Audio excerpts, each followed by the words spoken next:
Sure, you might want to mute.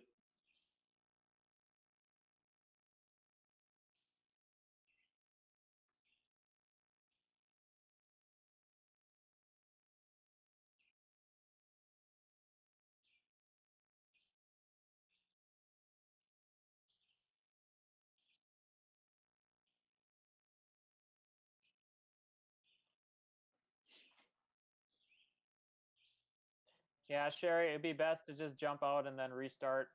Since we haven't started the.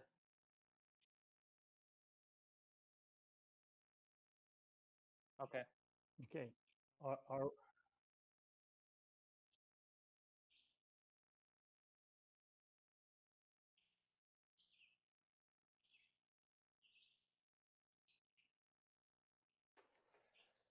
Good evening. Pursuant to Minnesota Statute Section 13D.021 in the current state of emergency due to COVID-19, this regular meeting of the Independent School District 279 School Board will be conducted via electronic means. Consistent with current state and federal pandemic guidelines, Superintendent Corey McIntyre and myself, Board Chair Mike Ostafi, have determined that due to the health pandemic and emergency declaration, a meeting format allowing for open in-person attendance is not practical prudent. As a result, it is unfeasible for at least one board member, the superintendent or general counsel, to be physically present at the regular meeting location. It is also not feasible for members of the public to attend at the regular meeting location. Members of the public may monitor the meeting electronically by streaming online from the district website. An archived recording of this meeting will also be available on the district website. The regular meeting of the Independent School District 279 School Board is called to order at 6:08 p.m. On Tuesday, June 23rd. Board members joining us by video conference, please respond when I call your name. And let me scroll up here. Director Kelsey Dotson Moulton. Here. Director Heather Douglas.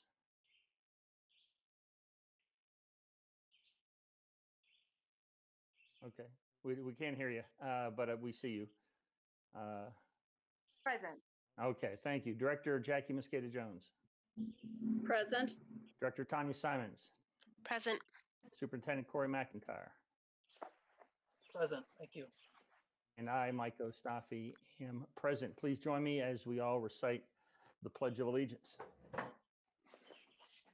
I pledge allegiance to the flag of the United States of America and to the republic for which it stands, one nation, under God, indivisible, with liberty and justice for all.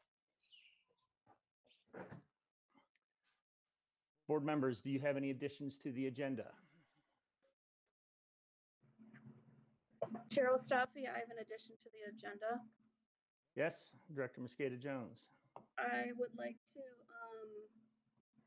add a resolution on George Floyd and systemic racism to the agenda. You have a resolution you are sending out? Did you send it out? It has been sent to the board earlier. Okay, from Kelsey. By email. From Kelsey. Yes. Okay, thank you.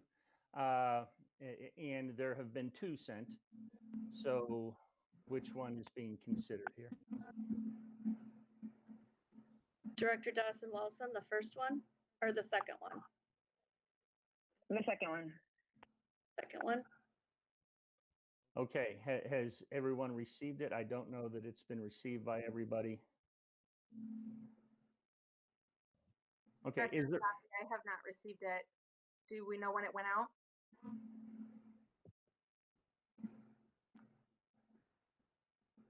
Director Dawson Walton? It was sent.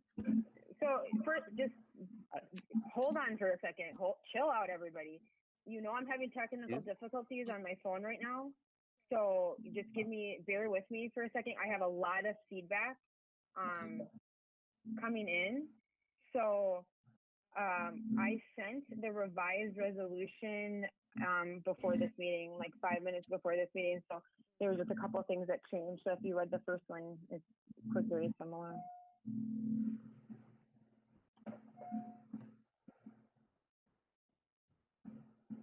Okay. Is there a motion? I guess it's at 5:55. Does everybody have that? That's when Yes. I see that it came in. Okay. With that, is there a motion to accept the agenda as revised? So moved. Uh, Director Simons. Thank you. Is there a second? Oh, I guess, oh, it was moved. Okay, there's a second. Is there any discussion? Okay, a roll call vote will be taken by the board secretary. Board members, please respond with aye or nay when Sherry calls your name.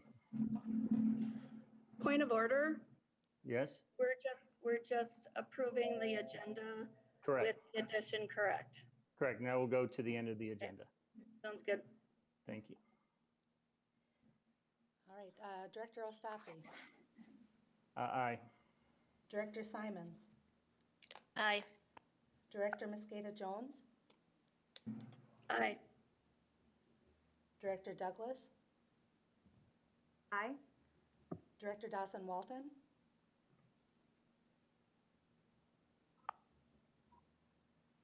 say that one more time, Kelsey.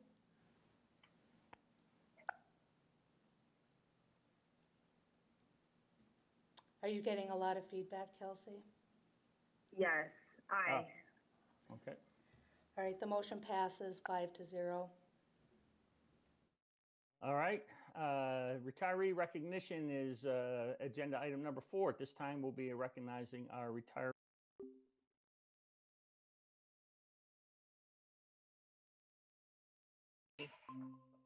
Many of our retirees being recognized tonight are viewing our live streaming meeting. Hello, retirees. Others will be able to watch our archived copy of the video on the district website. Board members, if you remember last school year, the district implemented a new way to recognize retirees closer to their actual retirement dates instead of waiting for the end of the year event.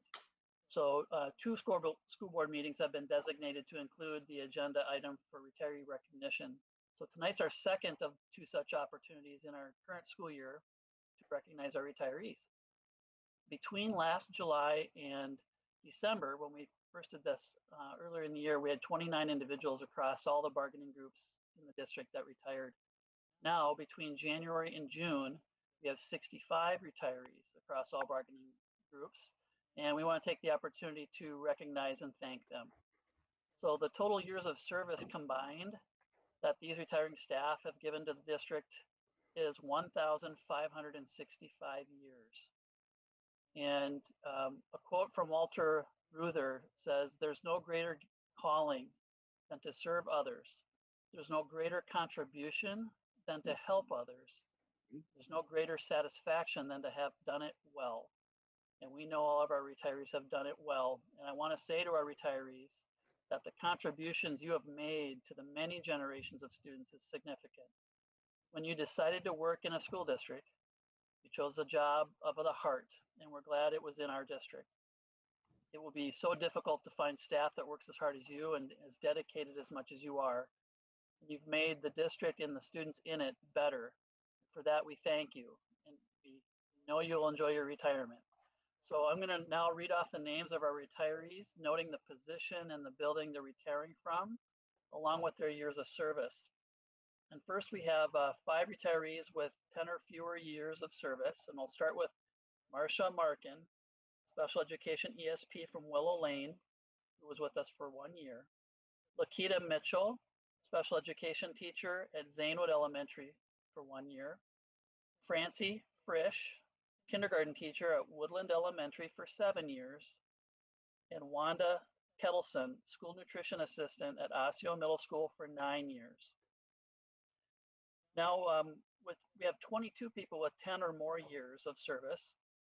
Lisa Albani, Special Education ESP at Weaver Lake Elementary.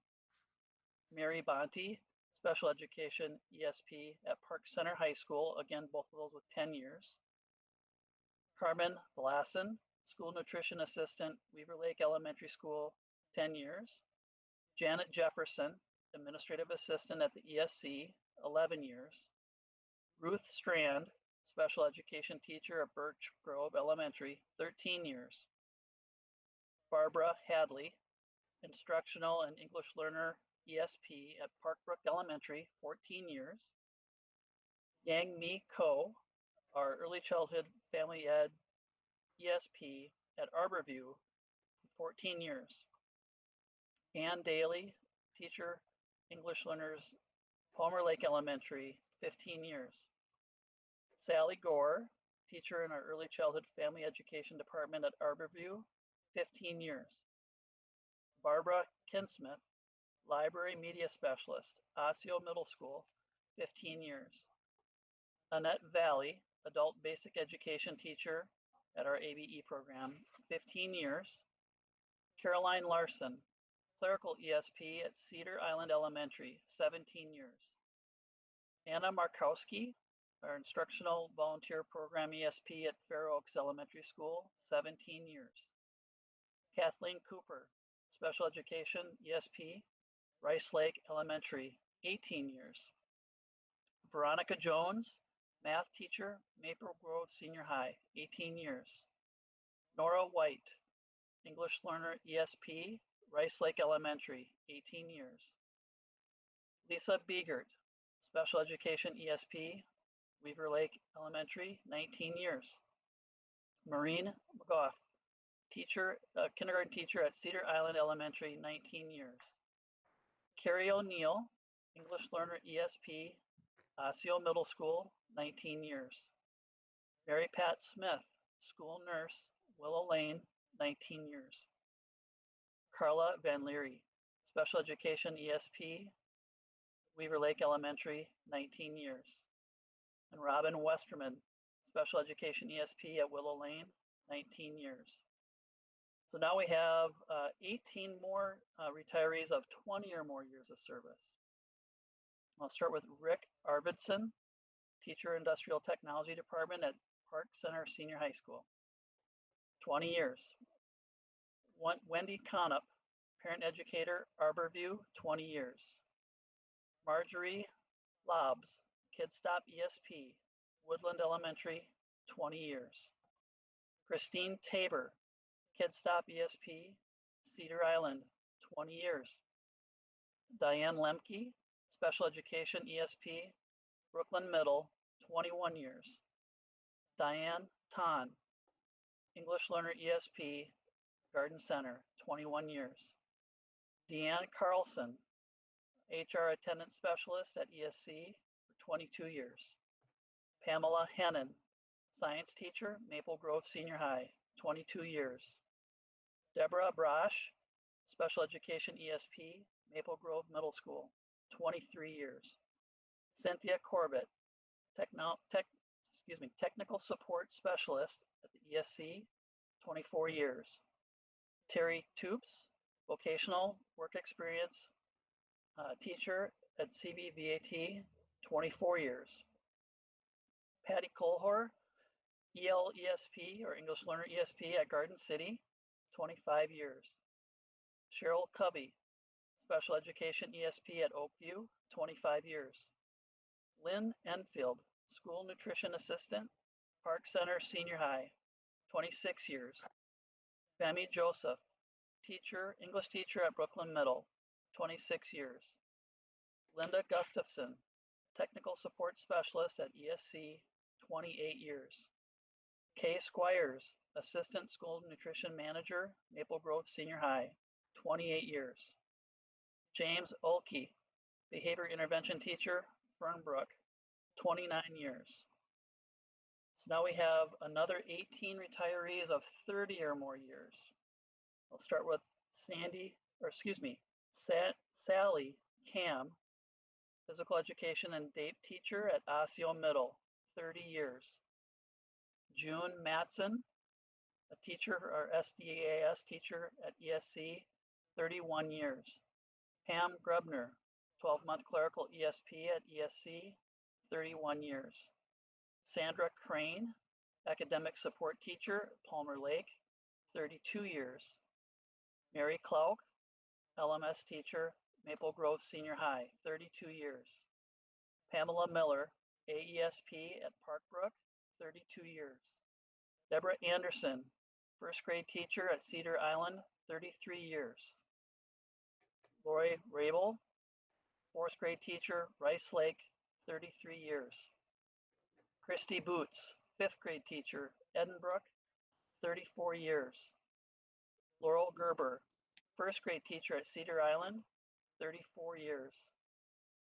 Mary Moran, English teacher, Brooklyn Middle, 34 years. Pauline Nygaard, school nutrition manager, Rice Lake, 34 years. Lois Renner, assistant school nutrition manager at Brooklyn Middle, 34 years. Kathleen Vandermark Von Endy, teacher of our English learner program, Zane Wood Elementary, 34 years.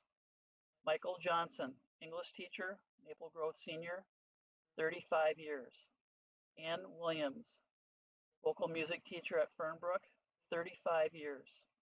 Arlene Straffelder, special education ESP at OSTC, 36 years. Julie Thiede, special education ESP at Northview Middle, 36 years. And lastly, we have 4 retirees of 40 years or more of service. Brenda Bolig, vocal music teacher at Basswood, 40 years. Terry Westerman, physical education teacher, Park Center Senior High, 40 years. Jeannie Geldman, special education teacher at ESC, 41 years. And lastly, Janet Jones, a reading and literacy teacher at Brooklyn Middle School, 41 years. So again, a huge thank you to all of our retirees for all their years of service. I agree. We wish them all the best in their retirement. We apologize we could not do this in person, but again, just a huge, huge thank you for all your service and all of your impact on our students and their families from Osseo area schools. So with that, Chair Ostafi, I'll turn it back to you. Thank you. Thank you very much, Superintendent McIntyre. Because this regular school board meeting is not being conducted in person, 2 options are available for individuals to address the board. Within certain parameters, individuals may submit comments online to be read aloud by a staff member or leave a voicemail message to be played at the meeting. Comments submitted to be shared in the public forum must comply with guidelines for addressing the board published on the district website. Those guidelines are as follows. Comments submitted using the online form are limited to 3,000 characters. Voicemail messages will be played for up to 3 minutes. The chair will accept comments in the order submitted based upon timestamps within the 20 minutes of the time allotted for the agenda, subject to the discretion of the chair, and comments do not comply with guidelines and or those submitted after 12 p.m. on the date of the meeting will not be shared in the public forum, but will be provided to board members after the meeting. As of 12 noon today, June 23rd, 33 online forms were submitted and a total of 17 voicemail messages were received. I would also like to acknowledge the board received an email with an attached petition that calls for Director Douglas's resignation. The public comments, online form, and voicemails exceed the time allotted for this agenda item. Therefore, we are modifying our guidelines in order to accommodate as many submissions as possible. There are 3 main themes among the messages, and many were identical messages. 17 online forms submitted and 15 voicemails specifically call for the resignation of school board member Heather Douglas. 14 online forms and 1 voicemail submitted a call for Director Douglas's resignation and cite additional concerns, including removing school resource officers from our schools, addressing racism, and terminating at-large school board positions and replacing positions based upon award. 2 voicemail messages call for the board to support the actions listed in the statement developed by Directors Kelsey, Dustin, Moulton, and Jackie Mosquito Jones and shared with the board at an earlier work session. At this time, I would like our board secretary to read a selection of messages on those 3 themes, which for each theme, she will read or play the message and then read the names of all other individuals who wrote or called the board with the very same or very similar message. Finally, the board secretary will read or play any messages on topics not mentioned earlier. All online forms submitted will be shared with board members. Messages that arrived after 12 p.m. deadline today will be provided to the board but not shared in this meeting. I'll now ask Sherry Lincoln, our board secretary, to please proceed. Sherry? Board members and Superintendent McIntyre, my colleague Joan Bowman is with me this evening to assist with reading statements. I'll begin with the reading of 4 statements.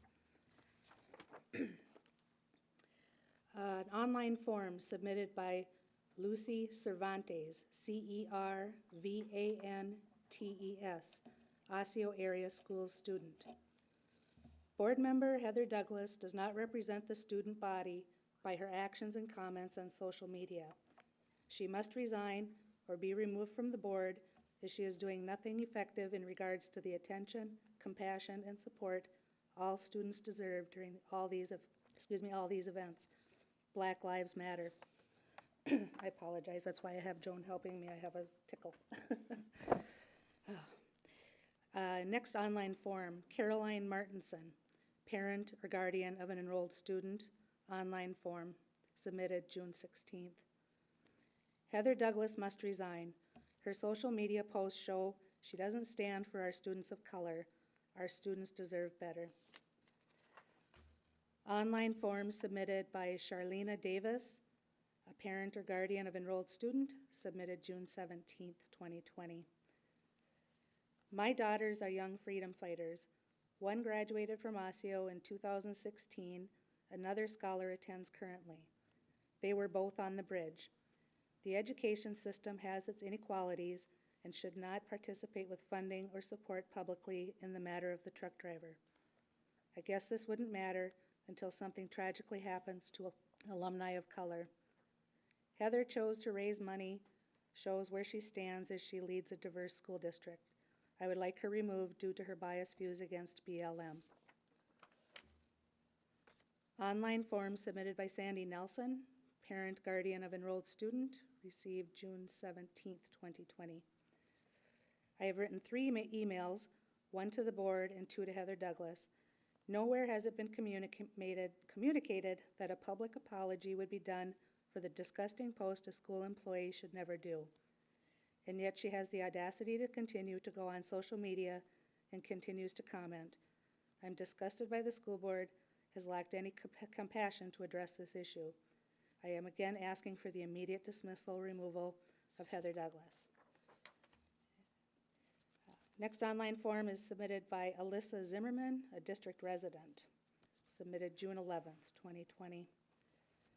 I'm a 2019 graduate of Maple Grove Senior High School and rising sophomore at Johns Hopkins University.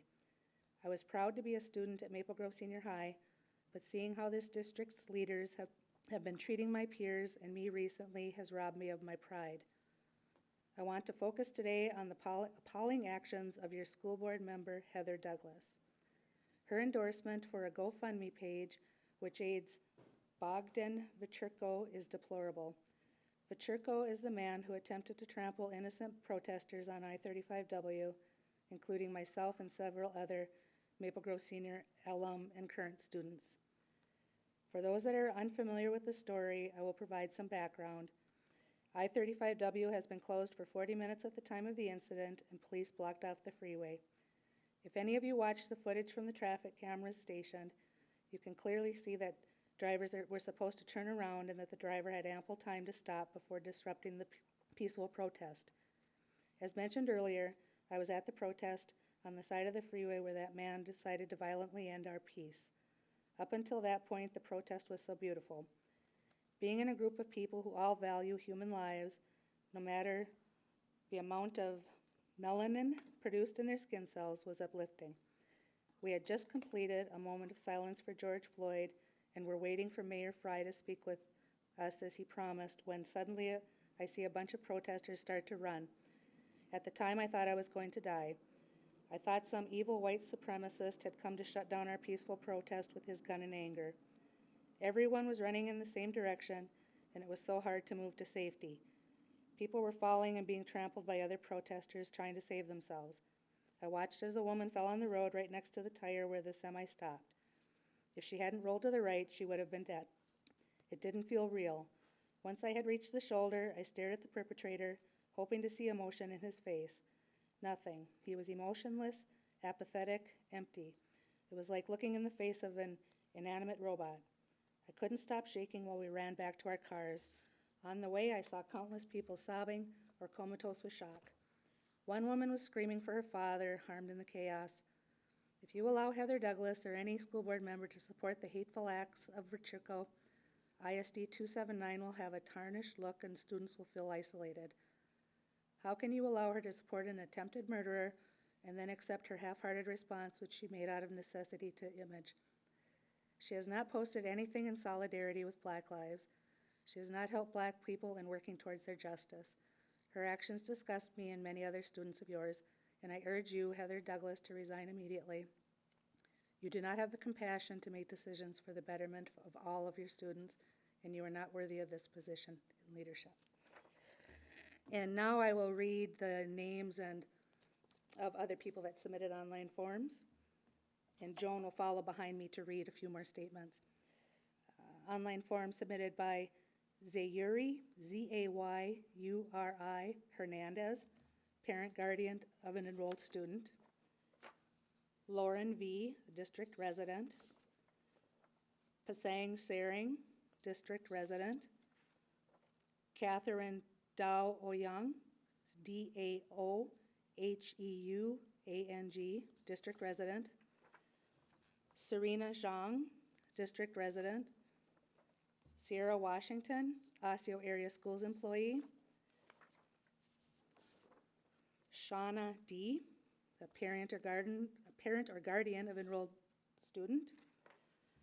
Mozamil Raza, Osseo Area Schools student.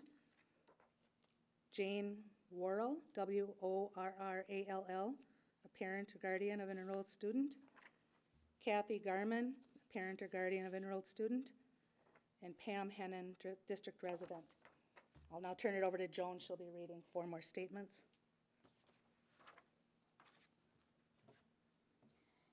Online form submitted by Kayla Hutchins, Osseo Area Schools student, on June 17th, 2020. I urge the school board to remove Heather Douglas from her current position. As a Park Center graduate, it is utterly offensive and demeaning to have such a person be a voice for our community. I am so grateful for my experiences at Park Center, as I had the beautiful opportunity to know and love people from so many different walks of life. This diversity is something I have yet to find post-high school. Every single student should be able to learn from their peers as much as in the classroom. Unfortunately, that is not the case in many places. I fear that with the continued leadership of Heather Douglas, not even Park Center students will have the opportunity to grow this way. I struggled to understand the fundraiser for the man who ran a truck through protesters. However, I will not even begin to try to understand the comments insinuating that George Floyd deserved to die because of his criminal history. I know some of my fellow graduates that have had various run-ins with the law.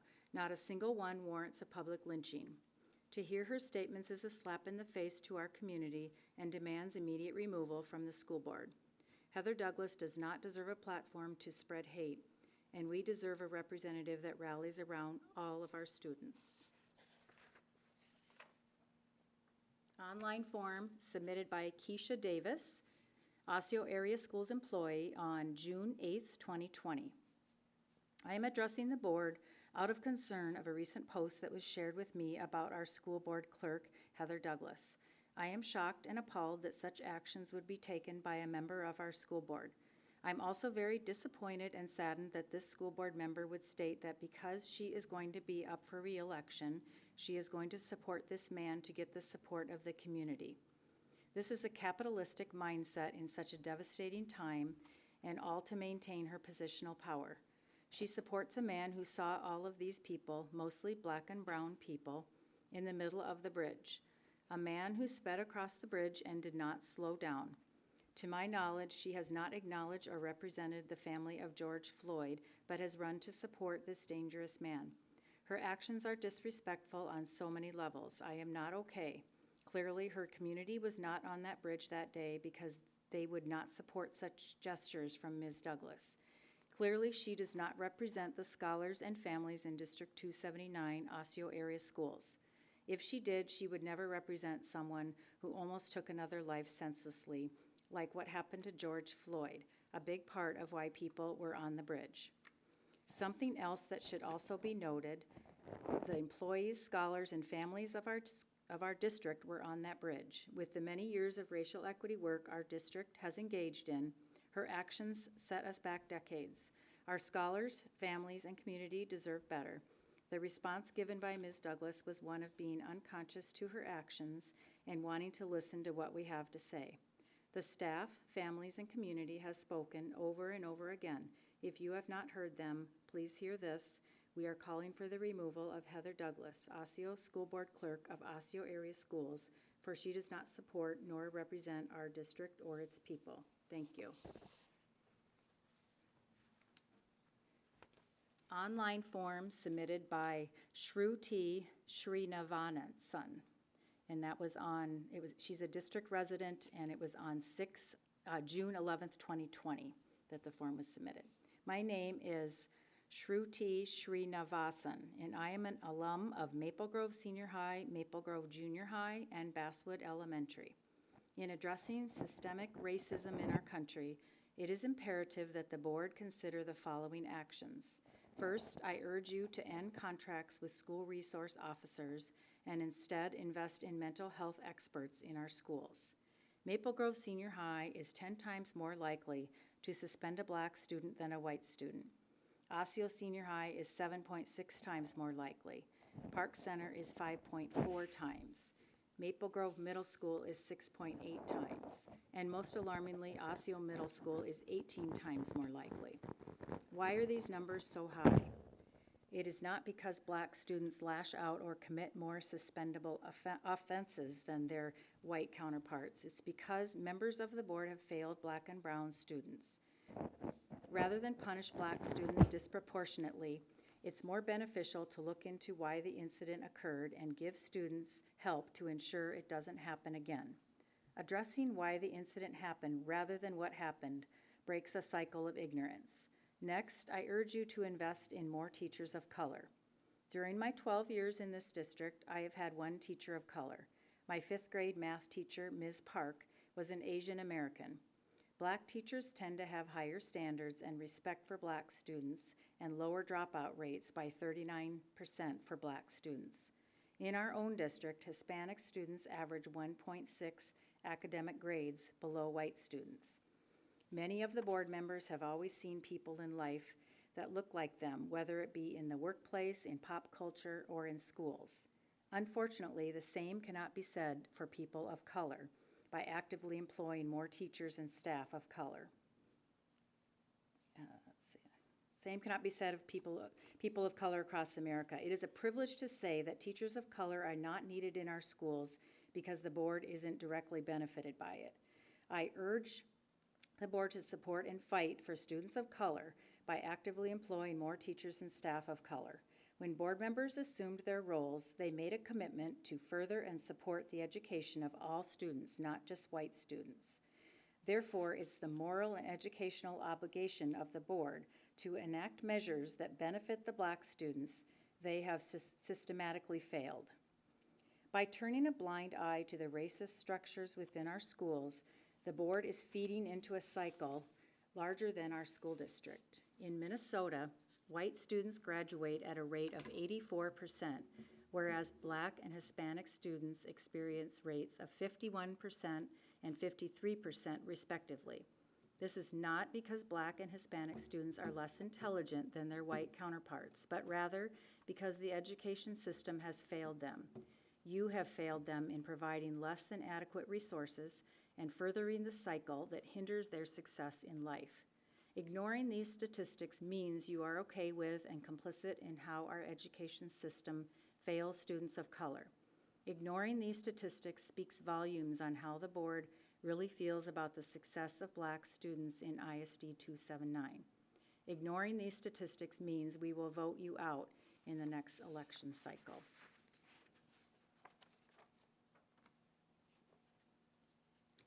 Online form submitted by Thomas Brandt, Osseo Area Schools employee, on June 3rd, 2020.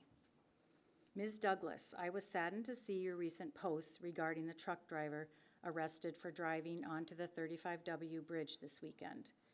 While you certainly have the right to support this man and his family, the language you use in your post shows an ignorance of the conditions that led to this moment in history. You described the gas station as, quote, being in a dangerous protest zone, unquote. Have you considered where the danger originated? The danger was to the life of a black man at the hand of 4 police officers, and this danger wasn't an aberration. It has been dangerous for black and native people from the very inception of our country. This, quote, dangerous protest zone, unquote, was created years ago through redlining and racial covenants. In fact, I'd ask you to learn how communities such as Maple Grove are still zoning for racial segregation. I'd ask you to learn how the very district you serve is zoning for racial segregation. Ms. Douglas, you are in a privileged position. As a school board director, you can take this moment to think deeply about the promises our nation makes and how these promises are denied to black and native people, and you can do something about it. What a blessing. Use your power for good. And now I'm going to read the names of individuals who also submitted an online form. And those names are Jessica Stewart, Osseo Area Schools employee, Sheila Davis Gudmanson, district resident, Haley Nelson, district resident, Lauren Taylor, district resident, Victoria Nagy, Osseo Area Schools employee, Greta Schoenberg, Osseo Area Schools student, Brian Shreve, Osseo Area Schools employee, Allison Spinader, parent guardian of enrolled student, Darcy Steinberg,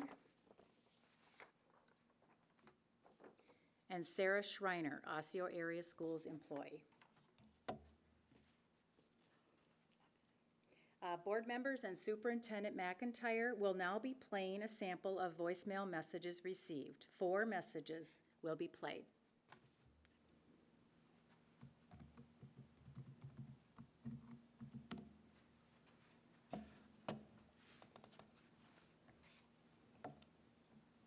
Hi, my name is Elaine Fernandez, and I'm a student at Park Center.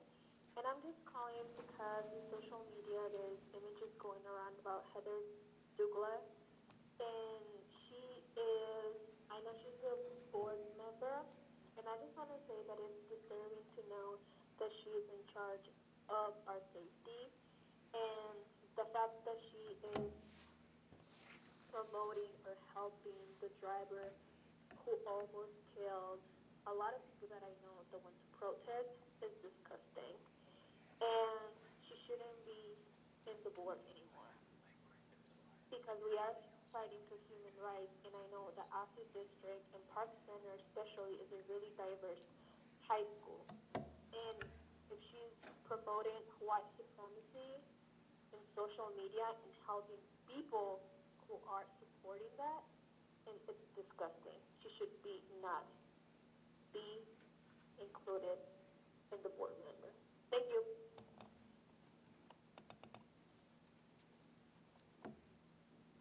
Hello, my name is Dustin Barrios, and I'm actually a 2017 graduate of Osseo Senior High School. I'm currently pursuing my bachelor's degree in mathematics education in hopes that I rejoin the Osseo School District. I would like to comment on the post of Heather Douglas, the current representative of the Osseo School District, District 279. I think that while surely she has a freedom of speech and a freedom of voice, I do not think that as an elected official that something like that should have been put out there for others to comment on, for others to see.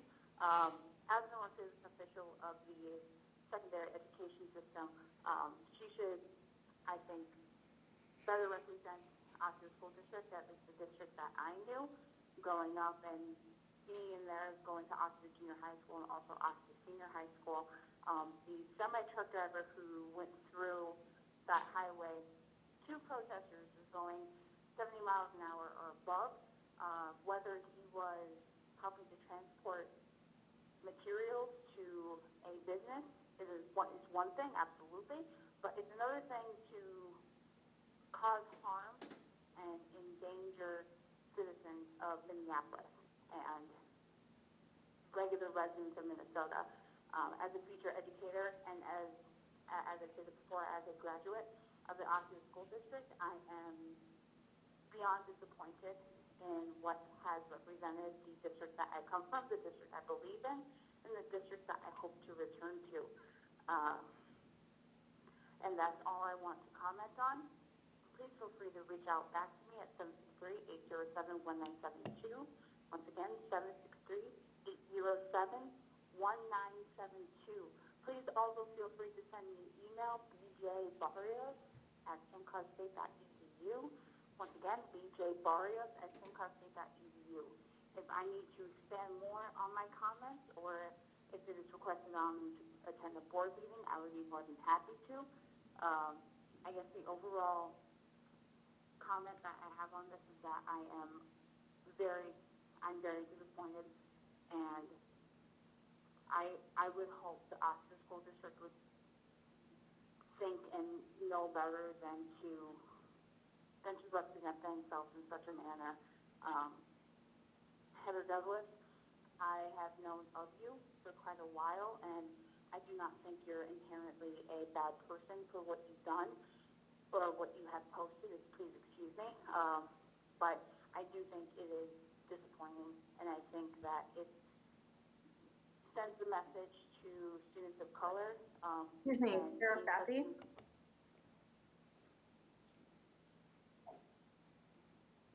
Yes, Ms. Douglas? Yes.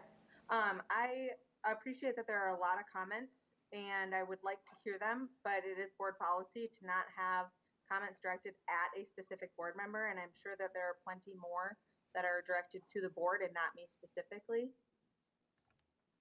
Can we hear those messages instead? Sherry, we have one more message left. Is that it?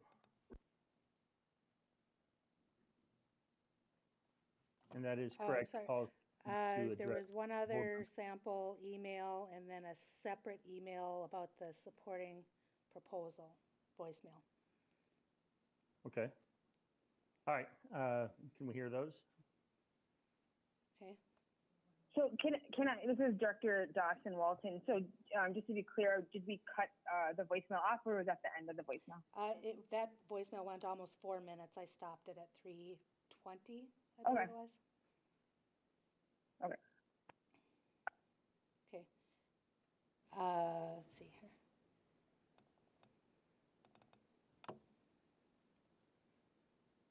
Hi, my name is Sarah Schreiner, and I am a teacher in District 279. I am speaking to demand that Heather Douglas resign from the 279 school board. If you, as a school board member, believe that equitable student achievement is our priority work, then there is no room for people like Heather Douglas to represent our BIPOC students on the school board.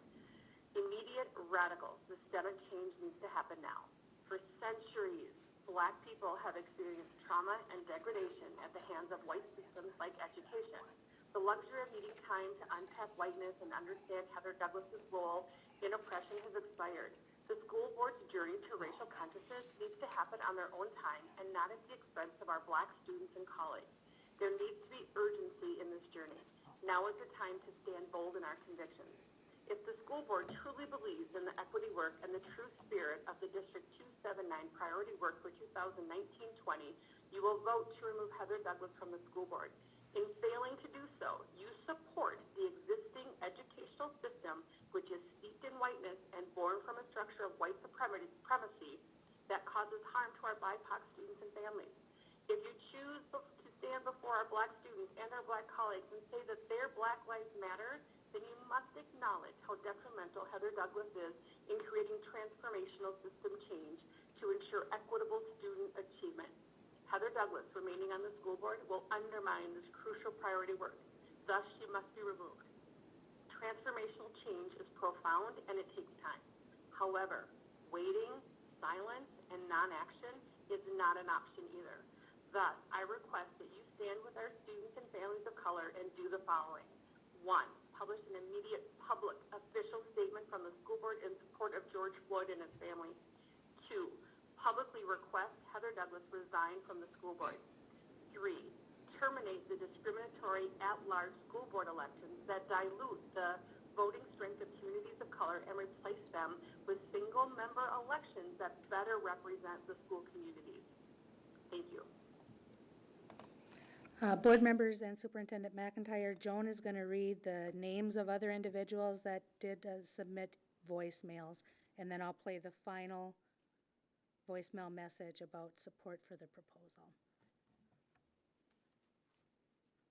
Voicemails were also submitted by a Park Center Senior High parent who identified herself as Mary. Eva Tahashkins, an alumnus from ISD 279 now residing in Utah, submitted 3 voicemails. Parent Taylor Utterberg, alumni and resident Megan Schroeder, alumnus Dennis Pham, 1 district resident whose name wasn't clear on the voicemail recording, and 2 voicemails from individuals who did not identify themselves. We will now play 1 of 2 voicemail messages supporting the actions listed in the statement developed by directors Dawson Walton and Mosquito Jones.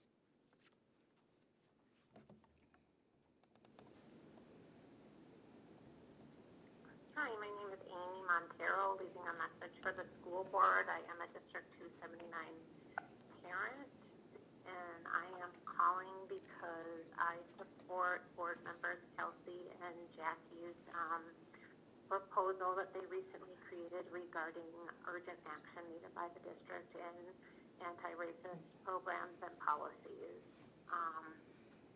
I am a parent of 2 biracial children in the district, and this is something that is urgent, and it's something that we've been waiting for too long, and it is something that needs to occur now.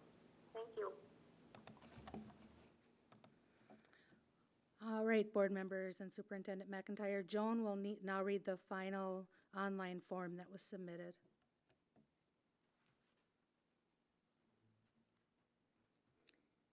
Our final statement to read this evening is comments submitted regarding GPA.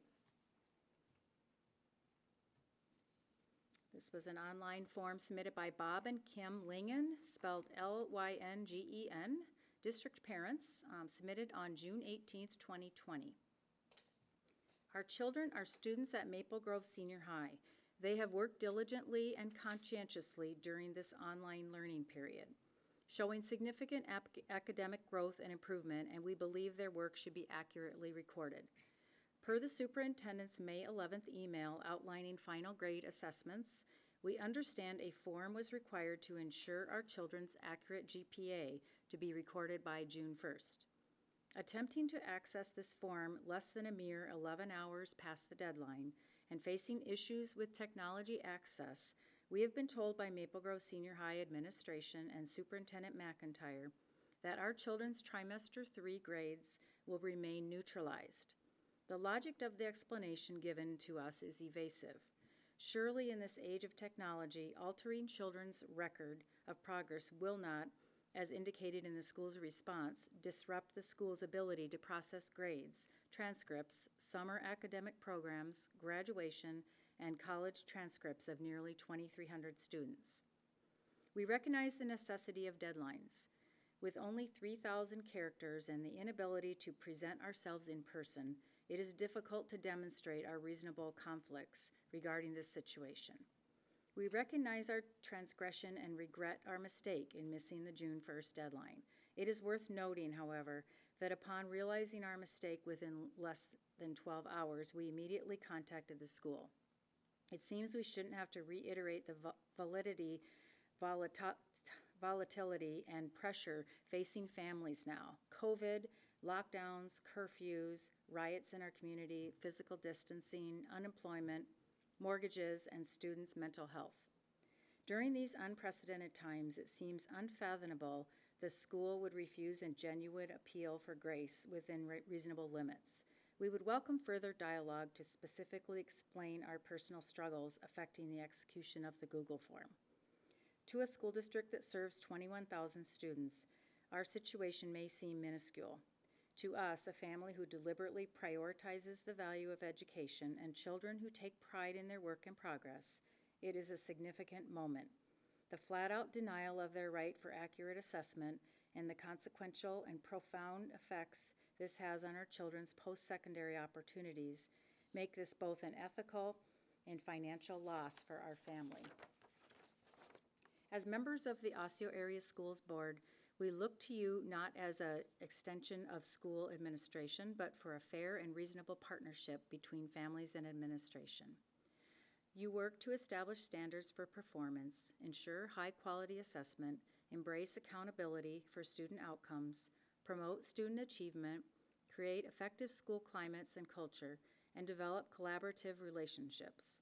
It is not an exaggeration to term this as a critical turning point.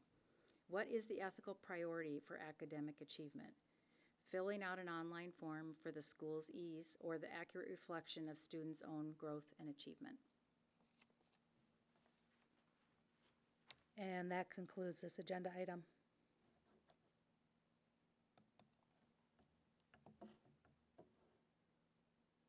Mike, you're muted, Mike.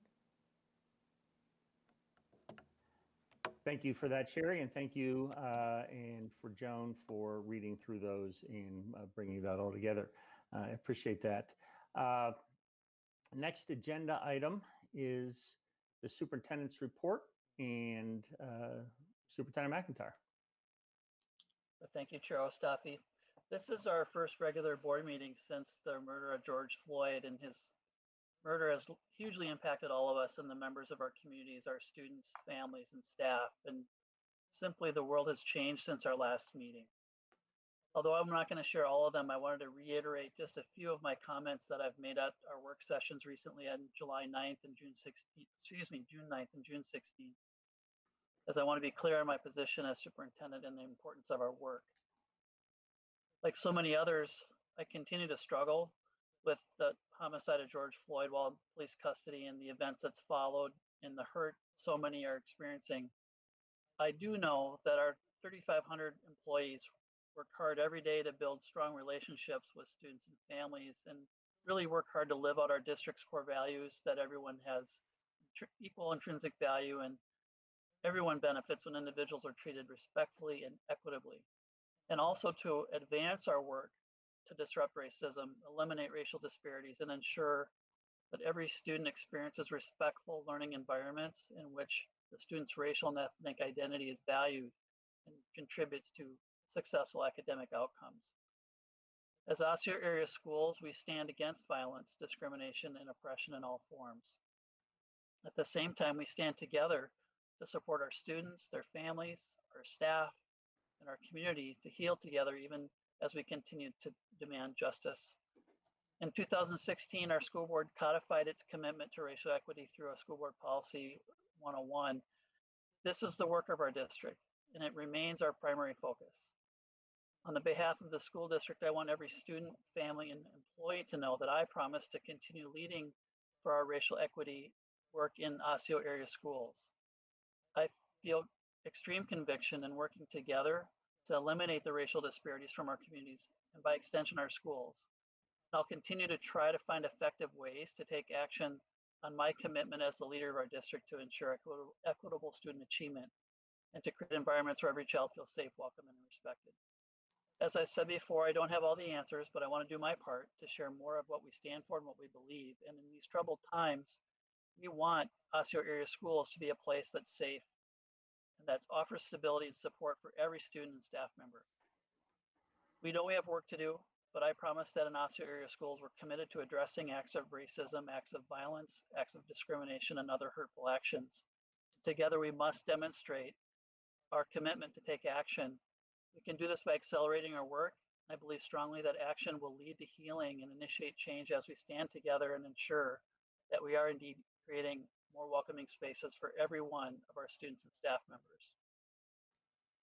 As part of my superintendent's report, I also wanted to just give an update on our district strategic planning work.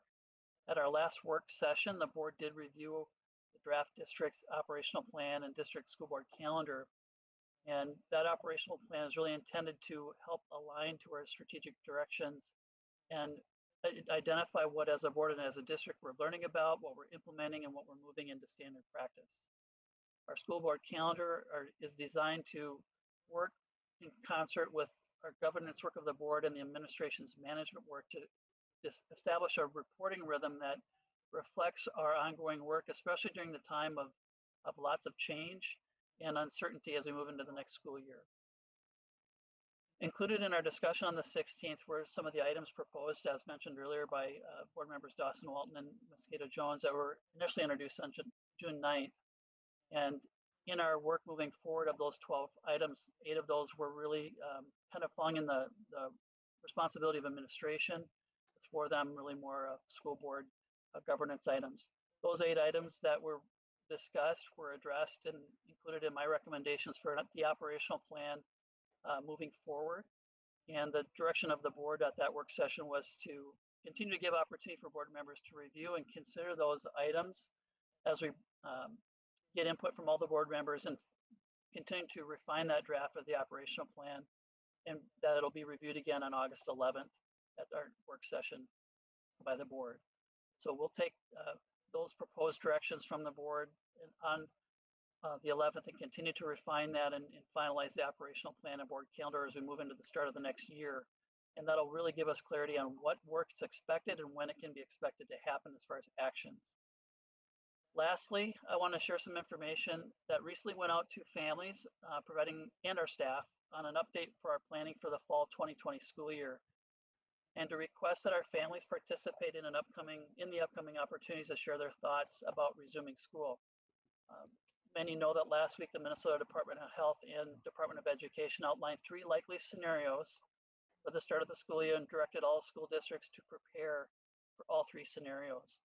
Fortunately, we anticipated this guidance and we've already started planning for those 3 possibilities. We have a team of about 50 staff who have already started digging into the work, and we have 3 work groups right now. Our instructional core team, operations, resources team, and communication and stakeholder engagement teams, and they continue to work into the coming weeks into July until we get additional guidance.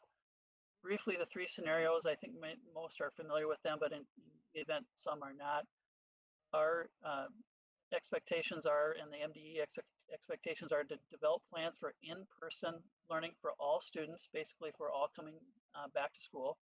A hybrid learning model with strict social distancing and capacity limits. And then lastly, the distance learning model that evolved over the spring of 2020. So I'm asking our families and staff to share their thoughts to help us plan more thoughtfully. Surveys will be going out by email very soon. And we're also doing an online idea crowdsourcing tool called Thought Exchange that will ask families to respond anonymously to broad open-ended questions regarding planning for the next school year. And those responses kind of work off each other and build off ideas that begin to give us some of the highest rating ideas through our process. And those feedback channels will bring back to our work groups as we finalize our planning. We do know that everyone's wondering what's going to happen, and we're going to do our best to promote safe work and learning environments. And we do believe that we'll get further direction from the Department of Education in late July, and hopefully by then we'll have plans ready for each of the scenarios as we anticipate needing to be ready to move in and out of different models during the course of next school year as the virus shifts and things change. So we have a great deal of work to do in a short amount of time, and we're doing our best to give families and staff regular updates, and we intend to give the school board an update at our July school board meeting, July 21st. My promise to our staff, families, and students is that we will continue to send those regular updates through the summer, indicating our progress, and that our planning teams and work groups will carefully consider the feedback we receive through the surveys and input channels as we gather all those ideas and put them into action for the start of next school year. So Chair Ostafi, thank you. That concludes my superintendent's report for this evening. Thank you, Superintendent McIntyre, and thank you for all of your comments. Chair? I'm going on to the next item now. The next item is school board reports. and that is reports for activities taken within any committees. Director Mosquito Jones, do you have a report or update? I do have a report. We had 2 different committees that I'm on. And before I do that, I just wanted to ask Superintendent McIntyre one question about the working groups for our audience, if that's okay. Okay, yes. Superintendent McIntyre, do you have a parent on each of those working groups? I know you're soliciting information. I just know from my own personal experience that it's helpful to have an actual person from that stakeholder group there. To just the physical presence makes a big difference, in my opinion. Yeah, at this point right now, we do not have parents a part of the committees because of the quick turnaround time we have under, and that's why we're working on our thought exchange tool, the crowdsourcing tool, and our surveys that are going to be going out here in the next couple of days. Thank you for that clarification. I appreciate it. So my 2 committees that have met are the 279 Foundation. And at our meeting, we approved new officers of the foundation. We also recognized Russ Funk and Lori Lineman, who have been great contributors to our community for decades. And they are stepping down and retiring from the foundation. And then Russ assures us he'll show up every once in a while just to bug us. And also that the fun run is August 1st through the 12th, that you can submit a route and run it anytime between August 1st and 12th, and that register by July 15th.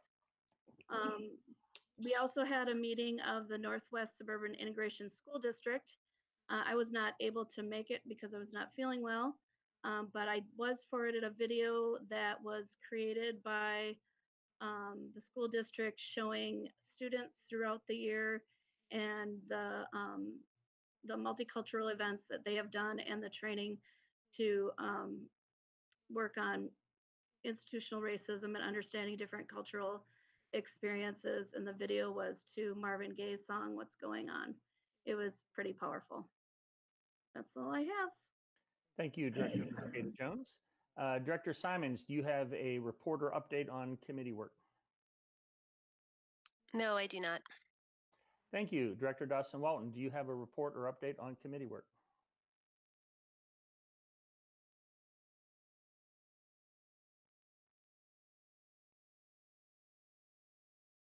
We are unable to hear you, Director.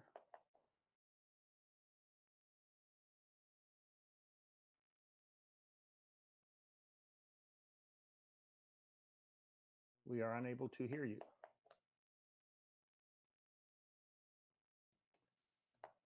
Okay, while you fix technical difficulties or come back in by phone, we will move on.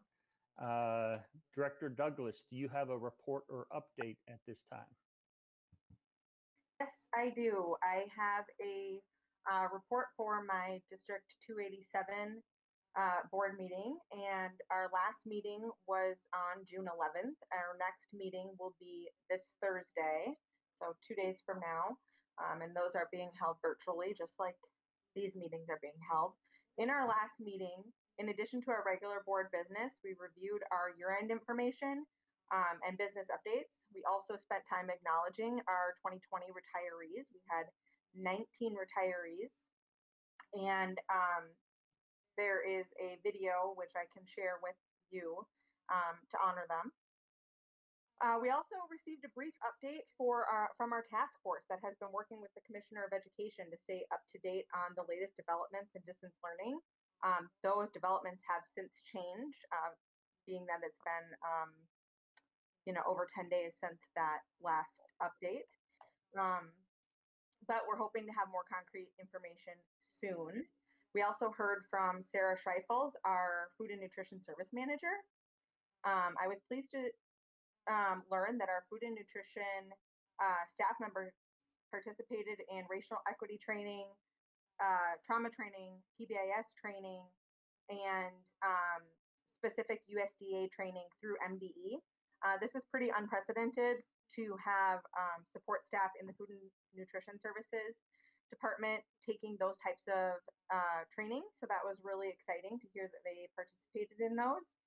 And I also wanted to share that we were able to pay off a little over $7,500 in student lunch debt thanks to a generous contribution from the Philando Castile Foundation. We also heard from May Hawkins, our business manager, who shared with us that our food and nutrition program is not self-sustaining. So it operates differently than our food and nutrition program because of the unique needs of the children that we serve.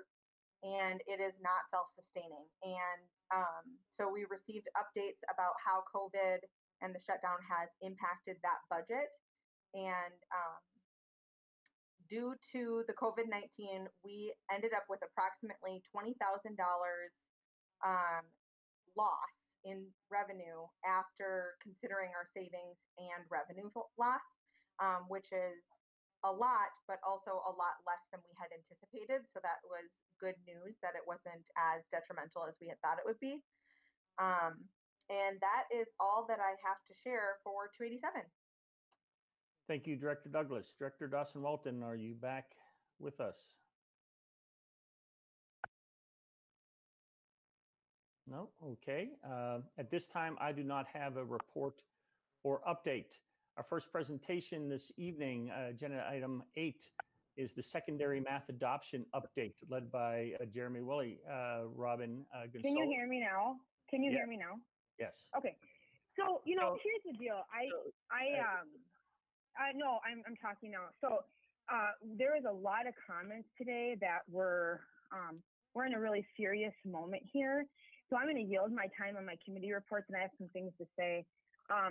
I take very seriously, I represent our community when I look at the Minnesota School Board Association standards and conduct, and I look at the 5 pillars of what we're supposed to be doing. There's been some violations here around that, around focusing on our community-wide concerns and values that best support equity and student achievement, and developing some strategies to build trust between the school board and our staff, our students and community. And a lot of that has been violated. And so I was under the impression from conversations with our chair that there would be more of a discussion around action items to take regarding the items that were shared on behalf of our community. There is a petition out there. There is hundreds of emails and voicemails, and there is a huge lack of trust with our board right now as a result of Director Heather Douglas, your 2 Facebook pages that just had a lot of unfortunate communications back and forth. And this needs to be addressed. And I don't know, I clearly missed the opportunity to put this on the agenda because I was under the impression we were actually going to be discussing it tonight from our conversation.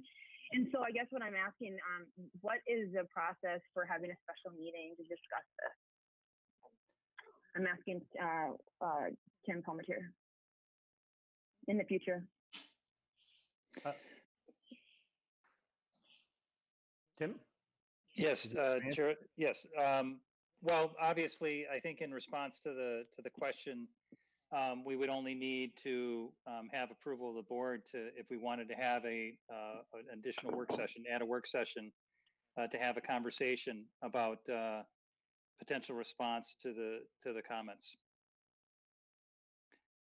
Right now, at this point, we don't have a specific agenda item, but if there's a motion, the motion could be entertained. I would like to make a motion. I would second that.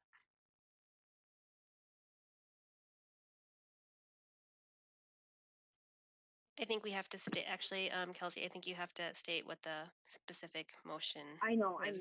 my phone, I'm like having at the worst moment technical difficulties here.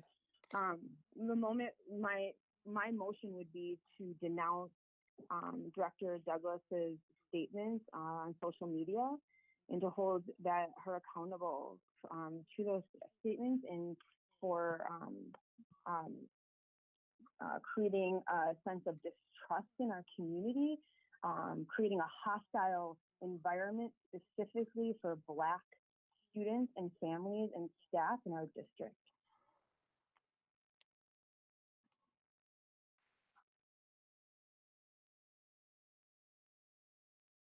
That would be the motion. So as it relates to the specific motion, then the motion would be identified, could be repeated by the chair. We would take, did we have a second on that motion? We did? Hold on. I didn't second the entirety of that. I want to clarify: is the motion the entirety of that statement, or the motion to, as a board, denounce the comments on social media made by a fellow board member, Heather Douglas? Yes. I'm sorry. Is it what I said, or is it the full statement that you said, Kelsey? Point of order, are we adding something to agenda, or are we? This is definitely a new agenda item, and we've approved the agenda. So are we approving to put it on the agenda, or are we voting on the actual motion? There is two points of clarification here. I couldn't get my mic working when Jackie put the director, Mosquito Jones, put the resolution or the motion forward to add a motion to the end of the agenda during the beginning. So I had to recall in when I did that. When I got back on, we had moved on. You did tell us to go ahead and proceed. Then I was under the impression that we would be discussing this a little bit more. Chair Staffy? And I was under the impression that when we did chat, that you had changed your mind and were going to write a resolution. So you wrote a resolution. It wasn't on what we had discussed, and you put forward that motion. And so that's that motion. We're not at the point to. Again, like I said, my computer, my computer's not working. So I had to recall in. I've obviously had issues with this. By the time I got on there, we had moved on. When I got back on, you had already approved the agenda. My resolution is at the end of this, the last item on this agenda. Did we get that agenda approved 5-0? Is that what the vote was? So you did vote on the agenda. Okay.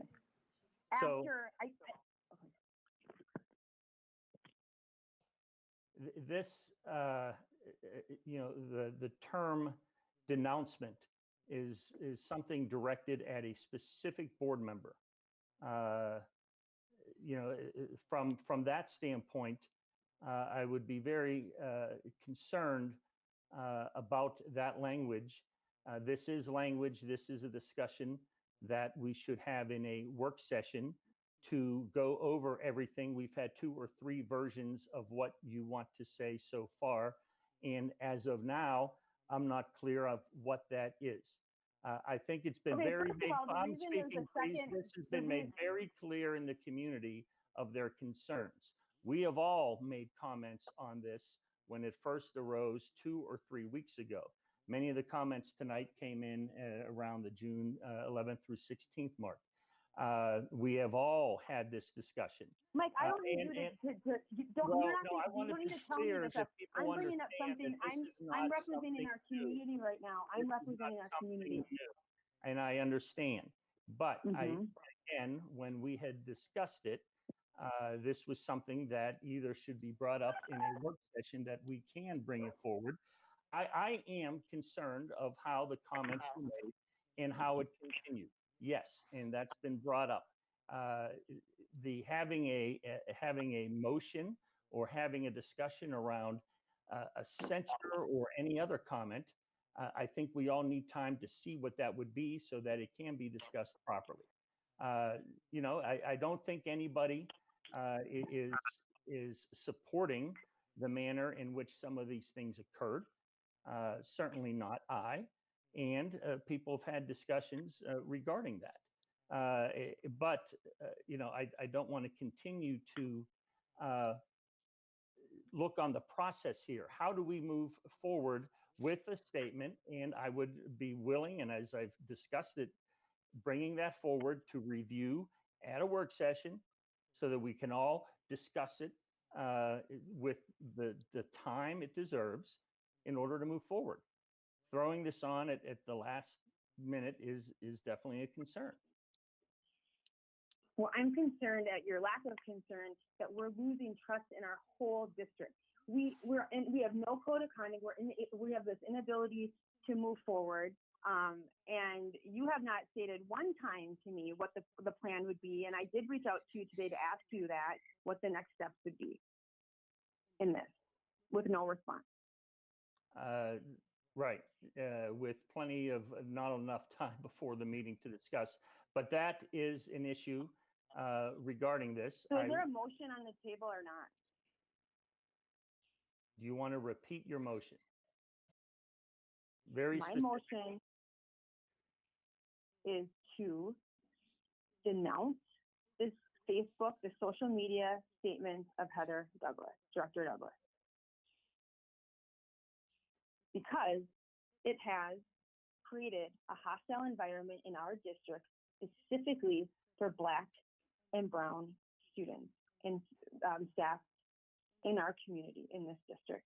And we are at a serious moment in time right now that we have lost the trust of our community.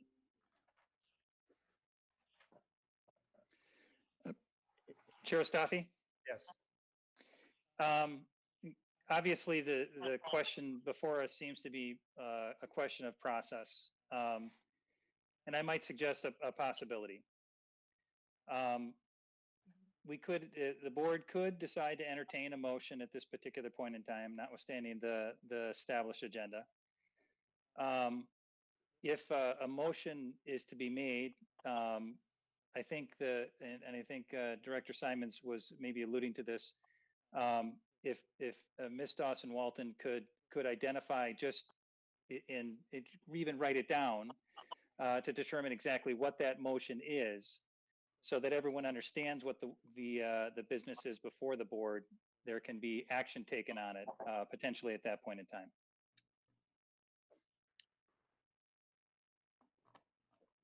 But again, we would have to go against our accepted agenda that we voted on and approved, correct? Chair Staffy, I didn't hear the question. So we would have to go against what was our accepted and voted upon and approved agenda. It would not be in order with the process that in accepting the agenda in the first instance. The board is free to adapt as it sees fit. Robert's Rules of Order would suggest that you have the approval of the agenda and you work through the business at that point in time. But the board can have discretion to deviate from that as it sees fit. Okay. So this is, there are other action items that have already on the agenda. We have added an agenda item. I strongly suggest that we move forward and to that point. And once Chair Ostafi, this is Director Mosquito Jones. Yes, Director Mosquito Jones, let me finish this. As we go forward to the end of what we have approved, we could entertain something at that time. Do you have any objections to that? So I just want to be clear, point of order. So we are going to go through the agenda and then you will take a motion at the end of the agenda. Yes. Okay. All right. Moving on with presentation, the secondary math adoption update. Team?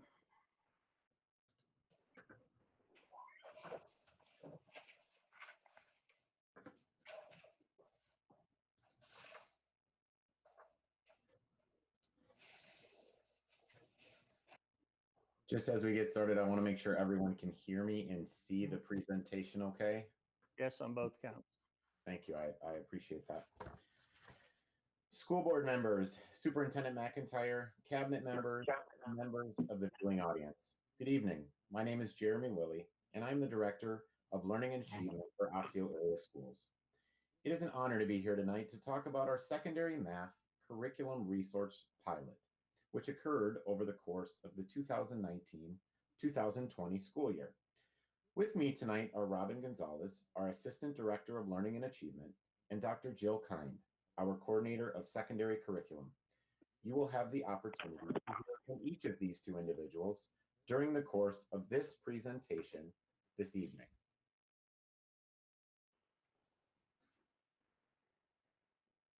The outcomes of our presentation are to revisit the curriculum resource selection process for secondary math, learn about the pilot process related professional learning and ongoing support provided to teachers and leaders, and preview implementation plans.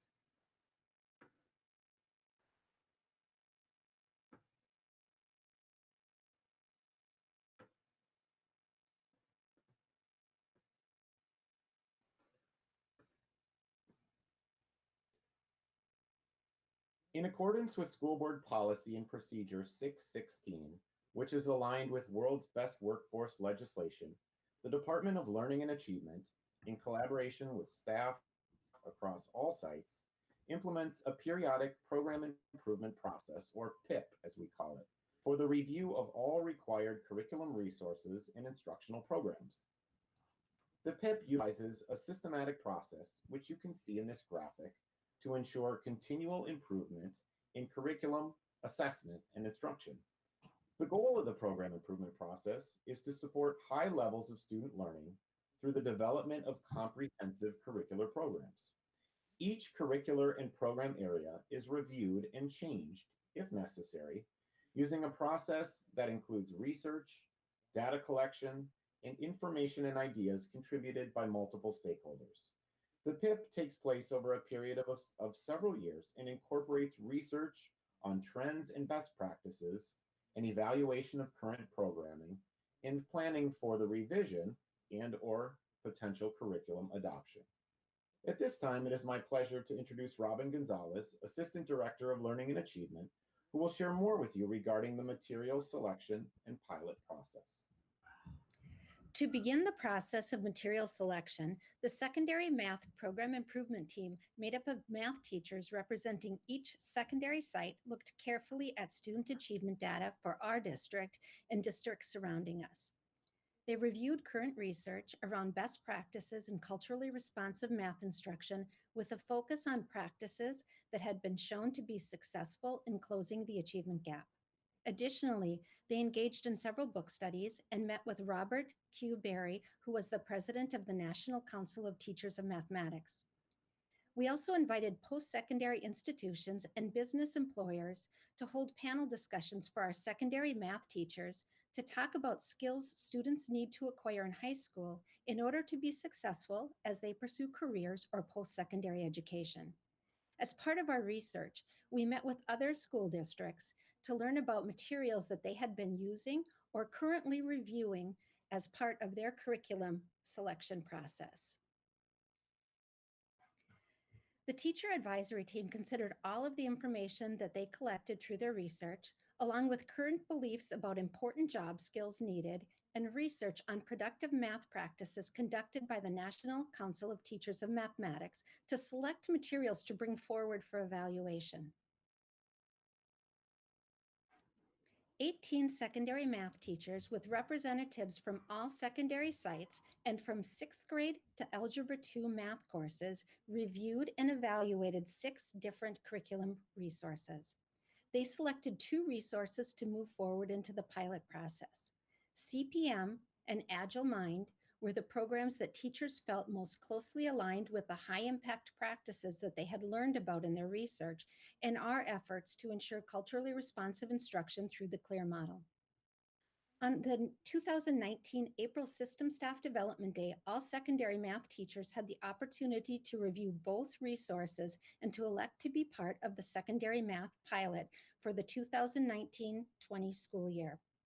Jill Kind, the the coordinator for curriculum will take you through the secondary math pilot process that teachers engaged in this year. 37 teachers participated in the math pilot, representing all sites and secondary courses covered in the Minnesota standards.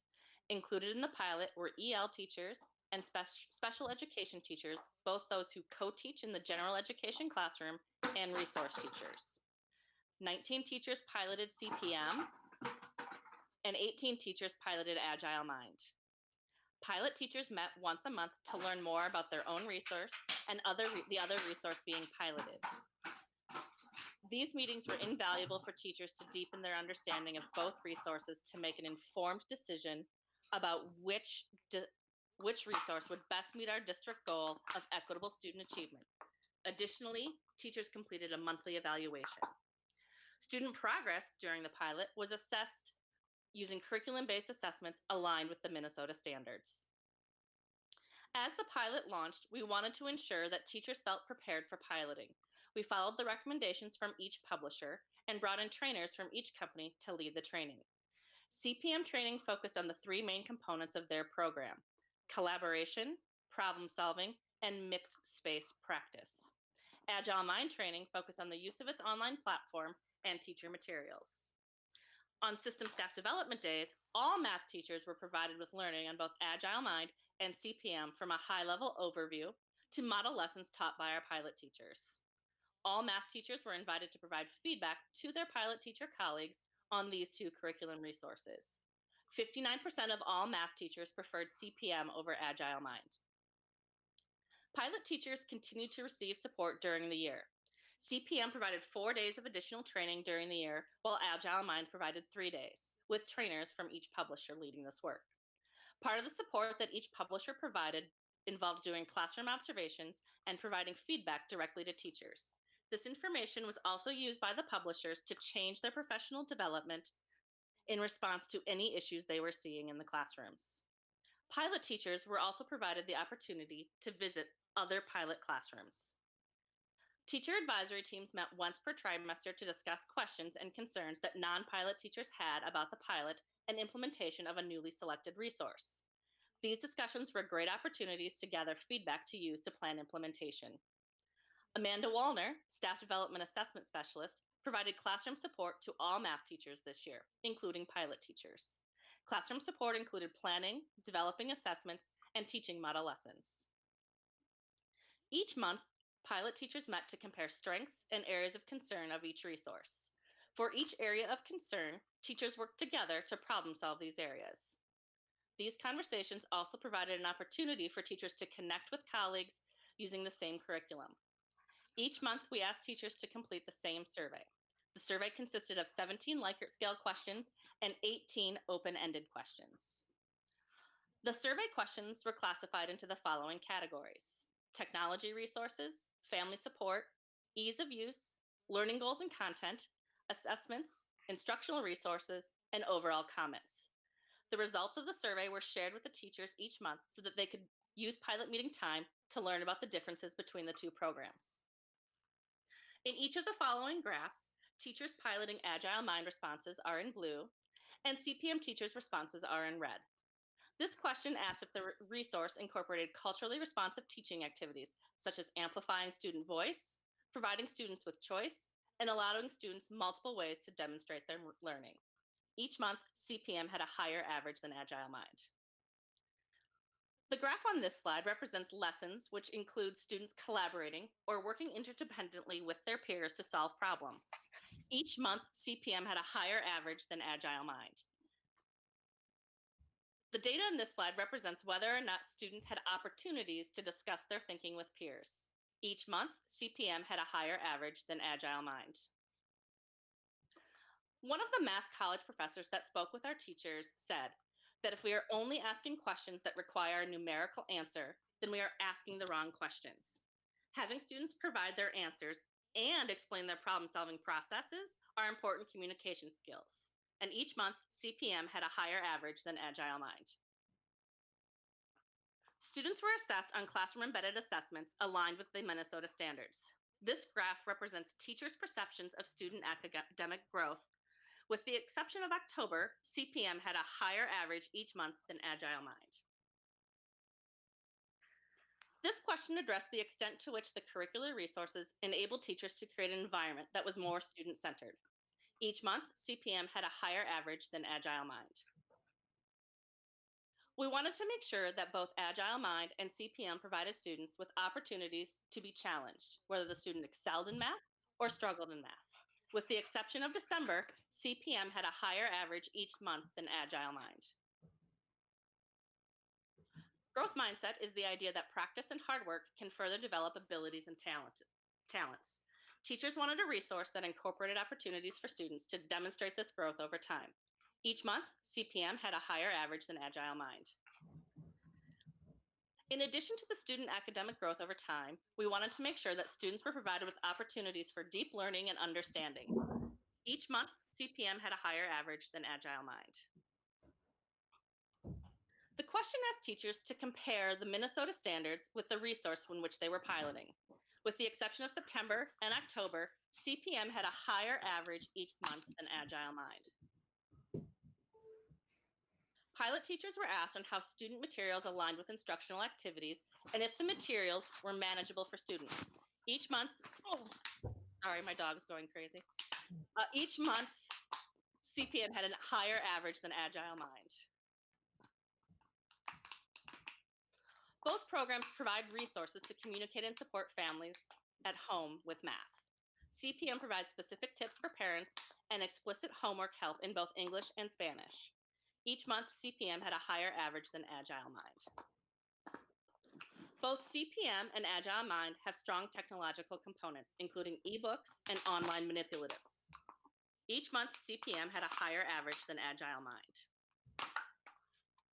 Teachers were also asked to provide an opportunity through open-ended questions on their feedback. One teacher said, students are asked questions in multiple ways and are asked to do things forwards and backwards so that they can be sure that they are understanding a concept fully. Problems are also set in context, and students are repeatedly asked to represent their thinking using multiple representations. Another teacher said, CPM has extra problems in the text for students that need more of a challenge to discover and go deeper without it being just more work.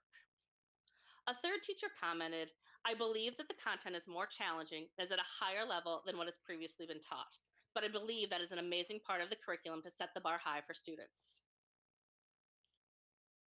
In February and March, Brian Severson Hall facilitated 2 decision-making meetings for pilot teachers to come to consensus on the new curricular resource. Prior to the first meeting, the threshold for consensus was set at 2/3 or 66% of pilot teachers agreeing to the question. If you were only able to select one math curriculum resource that would meet our district's goal of equitable student achievement, which one would you select? The result of the vote is that 68% of pilot teachers selected CPM as the one resource that would meet our goal of equitable student achievement. This vote occurred on March 16th at the beginning of the state-ordered school closure. I'm going to hand it back to Robin to talk about distance learning. As Jill mentioned, each month before distance learning, pilot teachers met to discuss their experiences with the 2 resources. Jill and her team also checked in individually with pilot teachers throughout the year. We continued this practice during distance learning as we were looking ahead to plan for implementation for next year and to understand and hear from teachers firsthand about their experiences during distance learning. In these meetings, the pilot teachers expressed their concern for teachers who would be fully implementing these new materials in the fall of 2020. One of their concerns was that teachers will have many challenges in the fall and quality implementation of a new resource will be difficult. Another concern that they expressed was that face-to-face training for teachers is important to quality implementation, and face-to-face training may not be possible prior to the beginning of the 2020-21 school year. They also stated that CPM relies heavily on student collaborative practices, which are difficult to teach initially in a distance learning or interrupted learning situation. Teachers were also concerned that students may have significant academic gaps due to COVID-19 and as they enter the 2020-21 school year, and using an unfamiliar resource to fill those gaps would be difficult. To ensure that we heard from all voices from the math pilot teachers, we conducted a survey focused on the concerns that they had expressed. As you can see from the results of this survey on this slide, teachers nearly unanimously recommended to delay the full implementation of CPM until the 2021-22 school year. On this slide, there are two of the comments shared by math pilot teachers that explain why they recommend delaying full implementation for a year. One teacher said, "It would be almost impossible to introduce this with fidelity, I think anyway, and I fear it would probably start people on a bad path if this is their first exposure to it." Teachers, I mean. Another teacher commented, "Trying to do a hybrid, learn CPM, and supplement sounds like too much to ask of people. I really worry about buy-in if we don't do it right. One more year of doing what we have been doing seems to make the most sense. Learning something new while figuring out distance learning is just too much."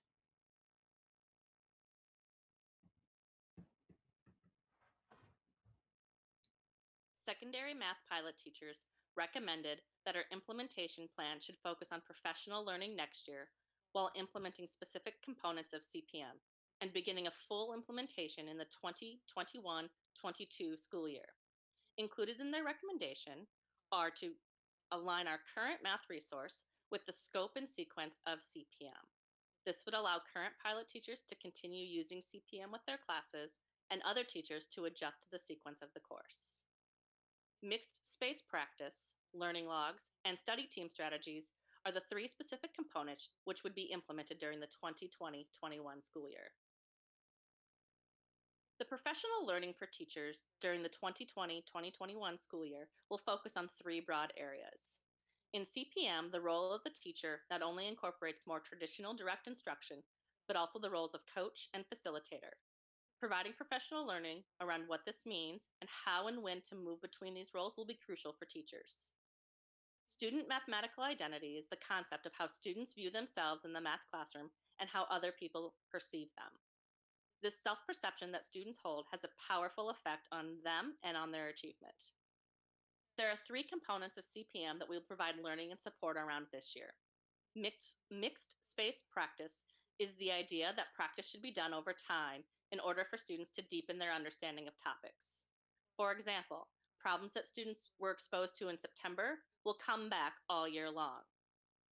Learning logs are ways for students to track their learning and teachers to provide them feedback in an organized and routine way. Study team strategies are facilitator strategies that teachers use to get students to share their thinking, go deeper with the problem, or help answer a question. By providing targeted learning in these areas next year, pilot teachers believe that a full implementation in the 2021-22 school year will be successful. This concludes our presentation this evening, and we'd be happy to answer any questions you may have.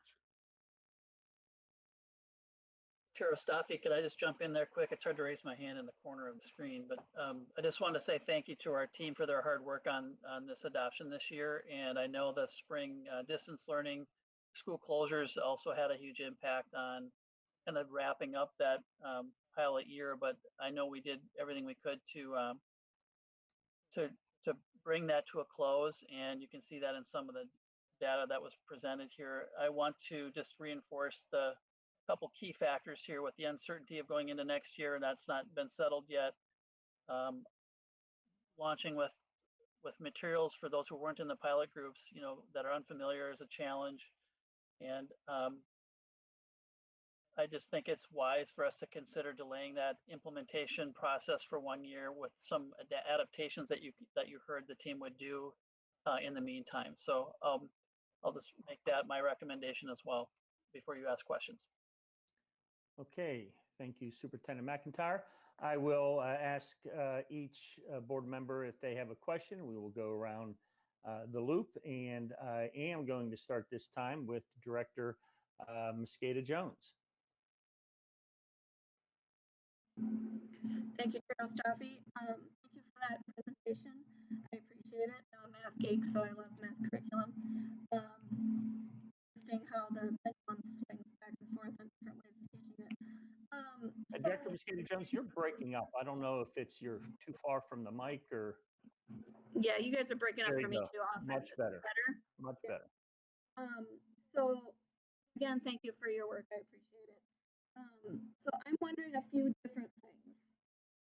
First, I noticed that you had a lot of your data on how it's working was teacher corrected with the surveys. Do you have any data from students and particularly students of color or teachers of color on how they have viewed it as culturally appropriate or not? I'm just wondering, I think there's a lot of times when it's really difficult to see like a word problem using context that is not appropriate for or known by some of our students. You know what I'm saying? I do. Thank you for that question. So we don't have any formal feedback from students of color or teachers of color, but what we do have is some anecdotes from when our staff development specialists would go into classrooms and talk with students, and from our EL experience. And one of the things that we talked a lot about is the language in the text and making sure that it wasn't whitewashed and making sure that all students had access to it. So as we think about our work this year for accessing text and making sure our examples are relevant to all students, I definitely think that's a place where we can lean into our pilot teachers and our teachers of color to improve in that area. So I guess I think that goes with what I was going to ask next. So the pilot teachers that had it this past school year, they're going to continue it full implementation next school year as much as they can with the distance learning. And then at that point, we can maybe gather some more student voice and teachers of color. Is that what you're saying to me? Absolutely. Perfect. I love it. Thank you. Thank you. All right. Wait, one more. Sorry, I do have one more question. My next question is that I saw that with CBM that there's a parent engagement component in both English and Spanish. Well, you know that's my love, so that's fantastic. Do we have any data back from the parents on the materials and how easy it was to navigate those materials and whether they actually use them or not?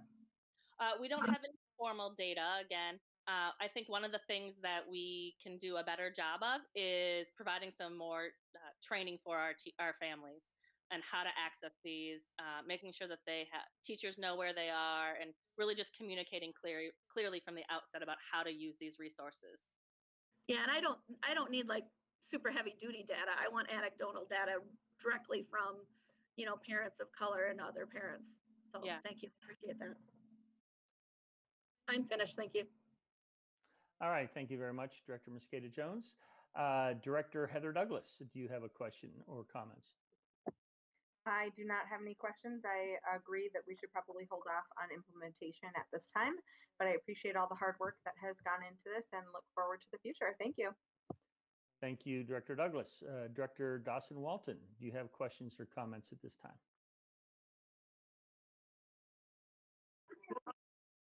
Okay, this is challenging with my situation on my phone. I just want to say I totally agree with the direction you're going with this for next year, and just holding off, and I do appreciate your real effort around engaging different voices in this process and taking the time to do that. I think that's really important. I think I just everybody is trying to implement and doing the work, teaching, and all of this. I mean, it's so hard going into the fall with so many unknowns. So I just want to say thank you, and thank you for being so flexible and kind of taking in all that input and feedback. So that's it.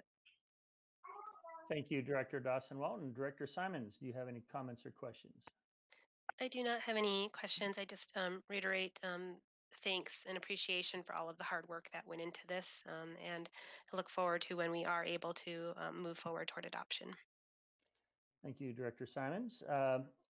When I've listened to everybody, directors have obviously had a concern about making sure that we do get proper information and measurement. And I think we should absolutely take this year to gather specific data points that were just addressed tonight and others. There have been discussions around trying to put together a more formal board-oriented committee on curriculum adoption. And this, I think, goes right to the heart of that point. There are several things in here from data that we would like to see that, if we were involved up front, that could have been better directed. So I am looking forward to getting that type of committee kicked off, as well as learning more about the measurements and the specific feedback from different groups in our community on this. Now that we do have an extra year before we move forward. So thank you very much for pulling all of this together. Obviously, it's a lot of hard work, and appreciate the time and effort that went into that. And I do think that as we take this extra year, we can gain more feedback, more specific data that can help guide what we're trying to do. So thank you. Thank you. I am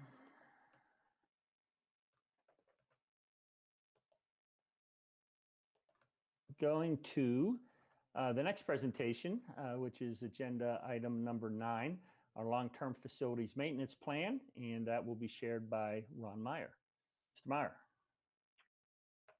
All right.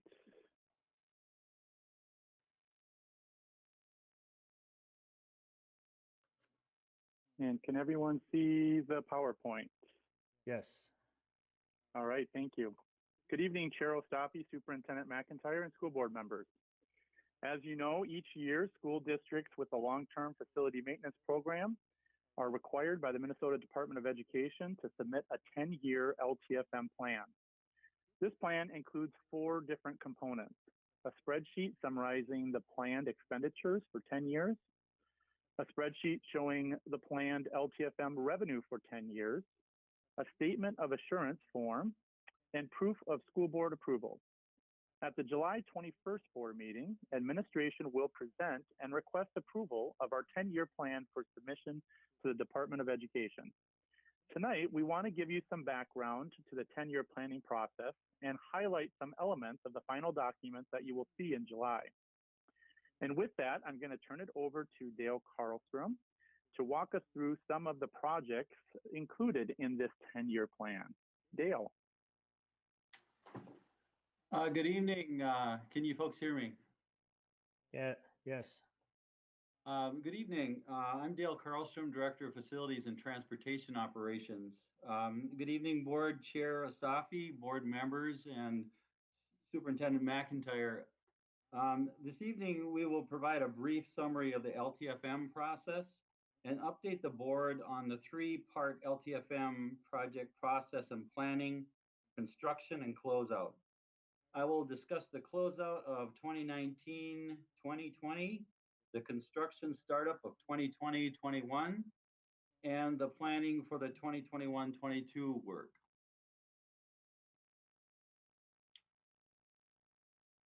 Let's start with a look at the 2019-20 construction season. Our budget for the past year has been $28.7 million, and as we wrap up our major projects, we are $1.7 million under budget. The major work for this year has been Osseo Senior High, Northview Middle School, Weaver Lake Elementary, Brooklyn Middle School, and the Osseo Ice Arena. Each of these projects had a heavy focus on mechanical renovations and renovations to the infrastructure. There was a significant amount of finishes work that was associated with the areas where we needed to gain access to the plumbing, HVAC, and electrical. We wrapped up the second phase of the Northview Middle School project, where we completed the second chiller and wrapped up the work on the total renovation of the boiler room. We started the first phase of the renovation at Osseo Senior High, where we completed work in the 2-story classroom wing. There we replaced the HVAC systems in each classroom, completely renovated the restroom groups, and completed significant finishes replacement in both the classroom and common areas. In addition to the major projects, we have completed $12 million in categorical renovations throughout the school district.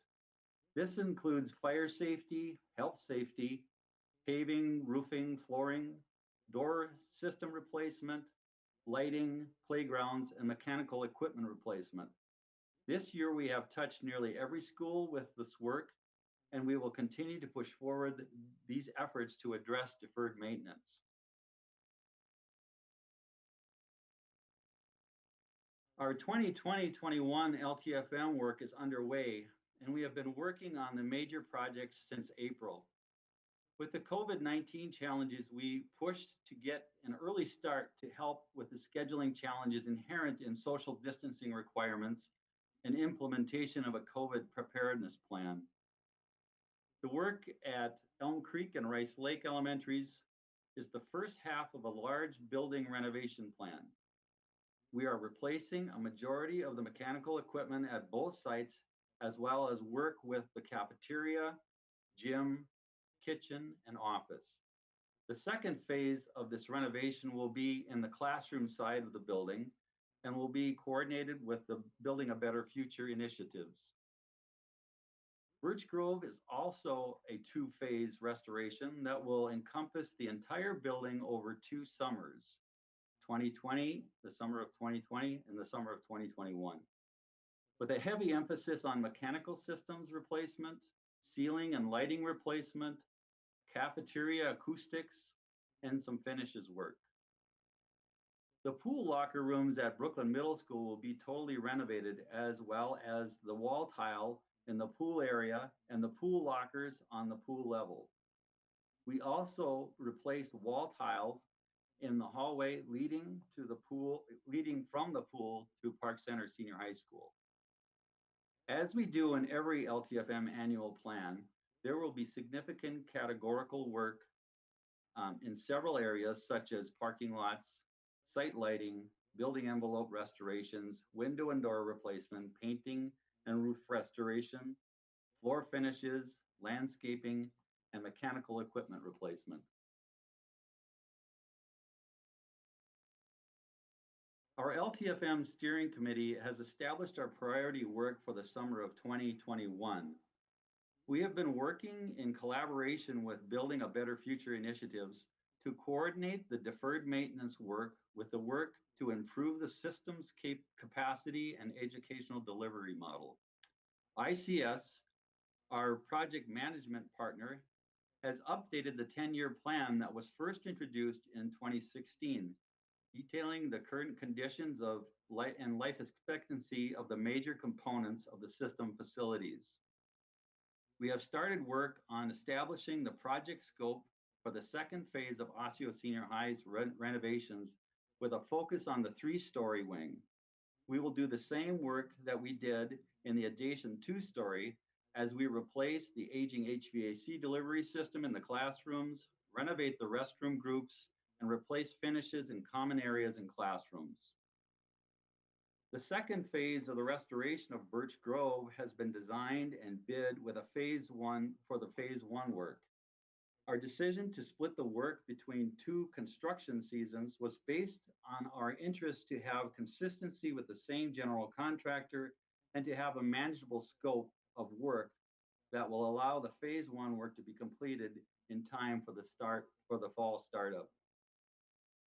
Our third project for the 2021-22 season will be the Fair Oaks Elementary renovation. Fair Oaks, a sister school to Birch Grove, will have a similar scope of work that Birch Grove projects has, but we will be finishing the restroom groups in this summer, which will give the building renovation a significant head start, and we'll be able to finish the Fair Oaks project at the same time as Birch Grove. As in the previous years, we intended to maintain categorical restoration efforts as we are budgeting $11 million for this work.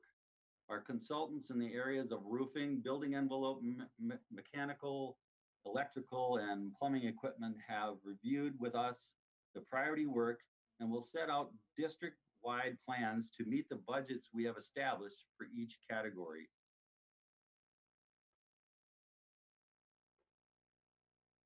In November of 2020, the board will receive an LTFM project summary sheet for 2021 and 22, continuing a process that we introduced last year. This summary includes all the component parts for the project that tie out to the total project budget. The summary sheet is designed to help the board review the project as administration brings forward recommendations for bid awards.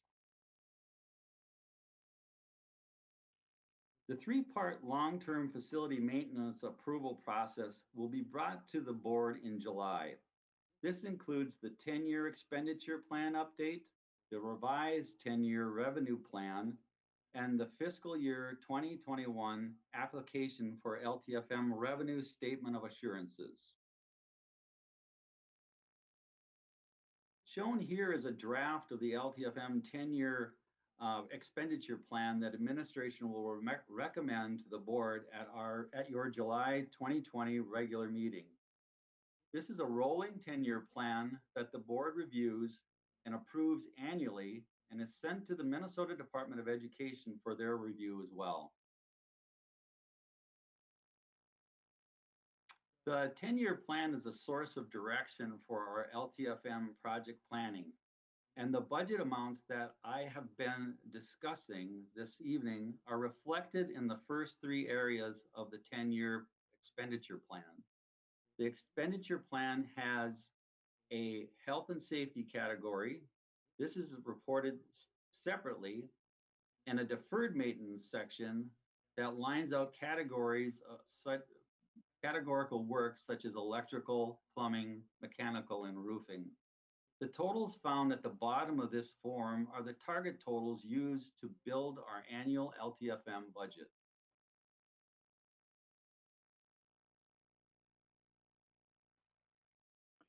The second item that will be presented to the board in July is the LTFM 10-year revenue projection worksheet. This form is tied directly to the 10-year expenditure spreadsheet that Dale just walked us through. It represents three different revenue streams that we utilize for our LTFM work that the district anticipates doing over the next 10 years. Our district's LTFM projects are funded through a combination of our local levy, or what's called pay-as-you-go, state aid, and proceeds from bonding. This 10-year revenue worksheet includes the calculation for the state aid and levy amounts, as well as the debt payments each year for the bonds that we end up selling. The business office works closely with our financial advisors, tellers, to create levy and debt schedules that utilize each of these revenue streams to limit the overall impact on our taxpayers while achieving our LTFM goals. Additionally, on this revenue worksheet is Osceo's obligation to Intermediate District 287's LTFM program. To address health and safety and deferred maintenance requirements at their facilities, District 287 requests each district to levy for LTFM dollars each year for both pay-as-you-go as well as some debt payments for bonds that they previously sold. For Osseo, the total contribution for fiscal year 2022 is just under $195,000. By comparison, last year when we came to the board as part of that levy process, it was just over $200,000, so it went down just a little bit for this year. The board will be asked to approve through board resolution the District 287 10-year LTFM plan at the July 21st meeting as well. The statement of assurance form is required to be signed by the superintendent by July 31st of each year. This form confirms and assures that the district has followed the requirements for LTFM expenditures and accounting, and that a compliant health and safety program is maintained. So as we look at the next steps, there's the three-part 10-year plan, including that expenditure spreadsheet, the revenue spreadsheet, and the statement of assurance will come to the board for approval on July 21st. The District 287 board resolution will also come to the board through consent agenda for approval on the 21st of July as well. Administration will ask the board for approval of our professional contracts for the upcoming year. These include contracts for our engineers, our architects and commissioning agents, as well as our owner representatives. Then in September, the school board will be asked to approve the preliminary levy for our fiscal year 2022 budget. which will include the revenue from the 10-year plan. In November, the board will receive a project summary that Dale talked about a little bit earlier for each of the major projects that are planned for the summer of 2021, which will be part of the 2022 budget. This will give board members a reference for when bids come for awarding throughout the spring. The final levy certification for the fiscal year 2022 budget, including the LTFM revenue, will then be acted on in December. And bid awards for work in the summer of 2021 will come potentially starting in December all the way through May as we get to work in our summer of 2021 projects. And that concludes our presentation as an overview of our LTFM process in anticipation of that three-part approval process in July. With that, I'll turn it back to Chair Ostapi. Thank you, Ron. Board members, let me start with Director Douglas. Do you have any questions for Mr. Meyer? I do not have any questions at this time. Thank you. Thank you, Heather. Director Simons, do you have any questions? No, I have no questions. Just thanks again for the work and preparation that goes into this. All of our financial information is always very thorough, very well documented, and very well explained and correlated to the outcomes that we're trying to achieve. So I appreciate that. Thank you, Director Simons. Director Mosquito Jones. I want to echo what Director Simon said, and then add the addition of the document that you created last year, Dale. I really want to say once again how easy that is to follow and how very clear it is to follow. So thank you. Thank you, Director. Director Dustin Moulton, any comments or questions? I do not have any questions. I just thank you for all of this work and we'll look forward to July 21st. Thank you. And Ron, you'd mentioned, which I'd like to hear because I was actually writing down a note to ask about it, when the refresh of the baseline, did that show any significant changes in what we wanted to do? Were there any items that moved forward or moved back depending upon what's occurred over the last 4 years with the facilities? Yeah, and Dale, do you want to talk a little bit about the refresh that ICS just went through and some of the things that that they found in terms of the next 10 years? Well, just generally, it was helpful for them to go through and just see the general condition of existing equipment and existing finishes and so forth throughout the system, because even though some of them may be newer or they may be a different type, or if we're talking about mechanical equipment, and it was good to have engineers actually on the site looking at things and putting them through their paces to see how they were performing. And then they did a lot of interview work with Jeff, and Jeff Arthur's our coordinator of custodial and services and maintenance, to look at their experience and what they're seeing. And Jeff and his team has informed that those decisions that we're making from the feedback they're getting from their mechanical folks and from people from the site who are living this on a daily basis. So yes, there were some things that we've decided to put further up on the schedule so that we can address concerns that we have with particular mechanical items that may fail in the not too distant future. And we can usually plan out for 2 years with some certainty, but after that we have to keep that process of reassessing and re-interviewing people about what's going on out at the sites so that we know that we're doing the best thing or that needs to be replaced or repaired. I hope that answers it. We are finding that we're leveling out with some of our interests to improve mechanically, and we are seeing vast improvements in our energy usage. And Cheryl, stop you. I think the other thing that you will see in that 10-year plan, the expenditure plan that comes to you in July, is one of the things when we started this back in 2016, we had a significant investment that we needed to kind of catch up with our deferred maintenance. And then we said, once we kind of get caught up a little bit, we're going to need kind of that consistent investment in our facilities to keep them at the level that we want them to be. At the time, I believe Patricia Magnuson had pointed out it'd be about $20 million plus the rate of inflation. What we've seen through this additional study by ICS, and you'll see it in the 10-year plan, is that after that initial kind of significant investment over the last 4 years, you're going to see it kind of level out over the last several years of that 10-year plan to really be at that level that we had anticipated plus the rate of inflation. So I think that's been another benefit of that additional look at it through ICS this year.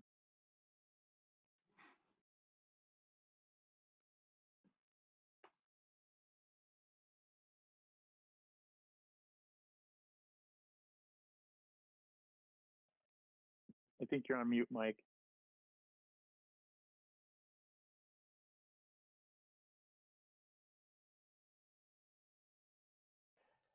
Well, I said a bunch of wonderful words about you, Ron and Dale. So thank you for the effort and thank you for pulling this together. Yeah, as you mentioned, we are going to have a long tail of higher maintenance expenditures, but appropriate maintenance expenditures. And having to spend in the upper 30s and 40 millions in the first couple of years was due to previous neglect from years and years ago. So I appreciate that we are spending the right amount of money to keep our resources just like any homeowner would properly do. So thank you. Next on the agenda is item 10, which is the consent agenda. They are presented for approval and can be viewed on the district website. Board members, are there any items you would like to remove for separate consideration? Hearing none, is there a motion to approve the consent agenda as printed? So moved, Director Jackie Mosquito Jones. We have a motion. Is there a second?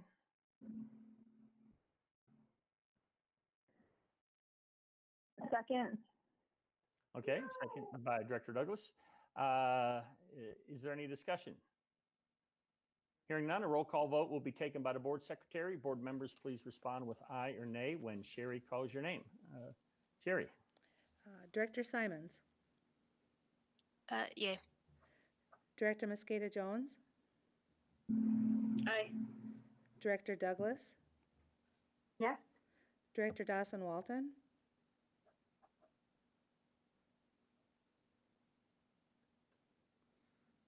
Thumbs up or thumbs down? Yeah, thumbs up. Thanks, Kelsey. Aye. All It's a right, the thumbs up. motion passes 5-0. Yeah, and yes, I said yes. Oh, so. I'm sorry.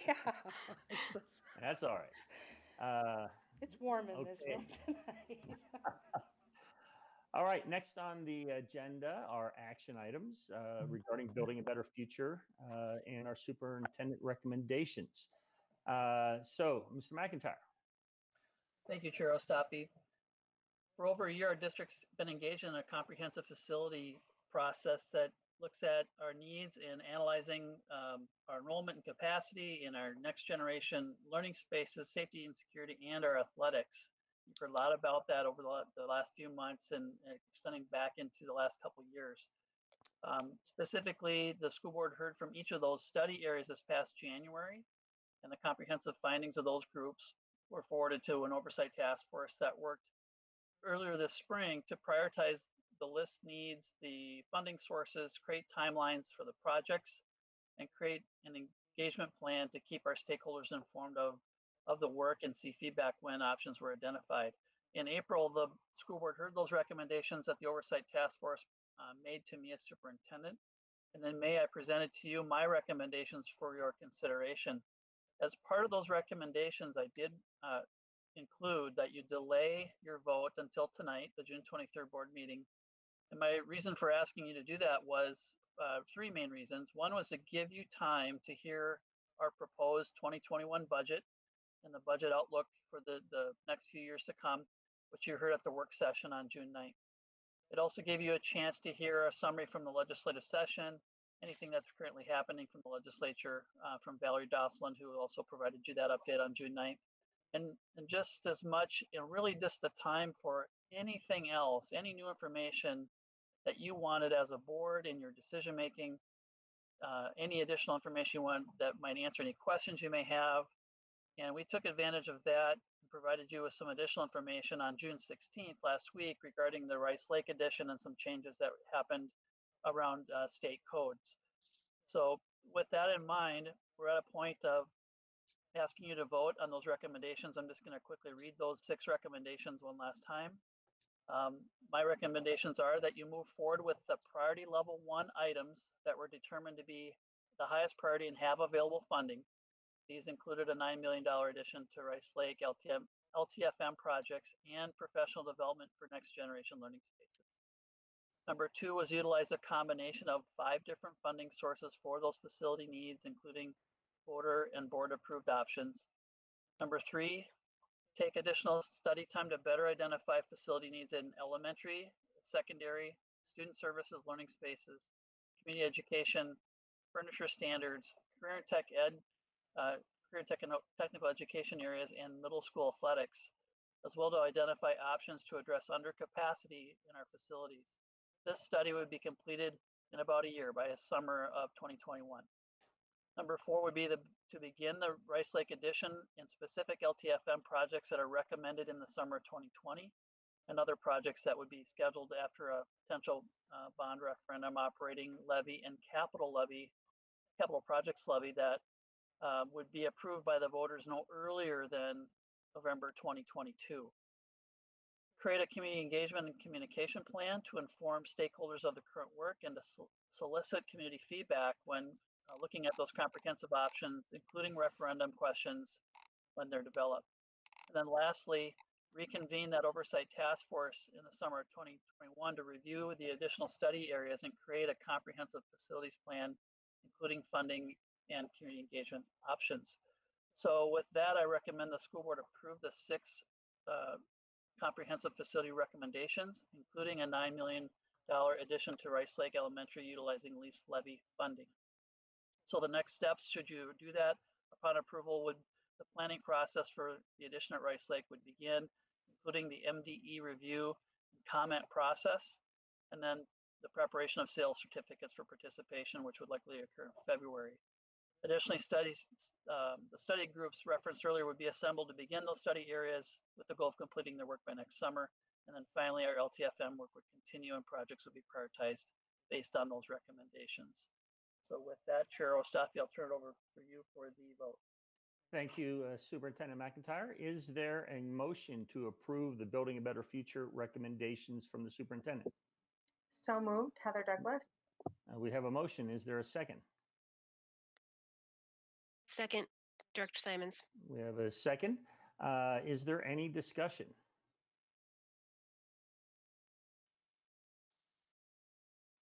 I do support probably 99% of this. Last week I did discuss very clearly what my concerns were, but I do support this overall plan. And if there are any... Yes, Director Dustin Walton.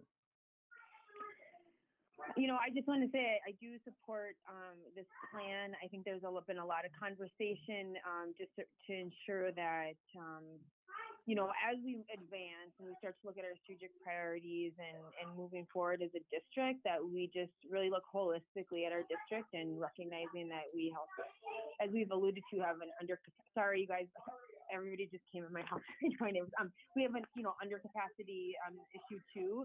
So it's really important, that as we kind of move forward, I really support this work and everything that's been put into it. But that, we continue to kind of keep our eyes focused on the future and really making sure we're tying everything together, tying the building a better future with strategic priorities and the third vision for the future.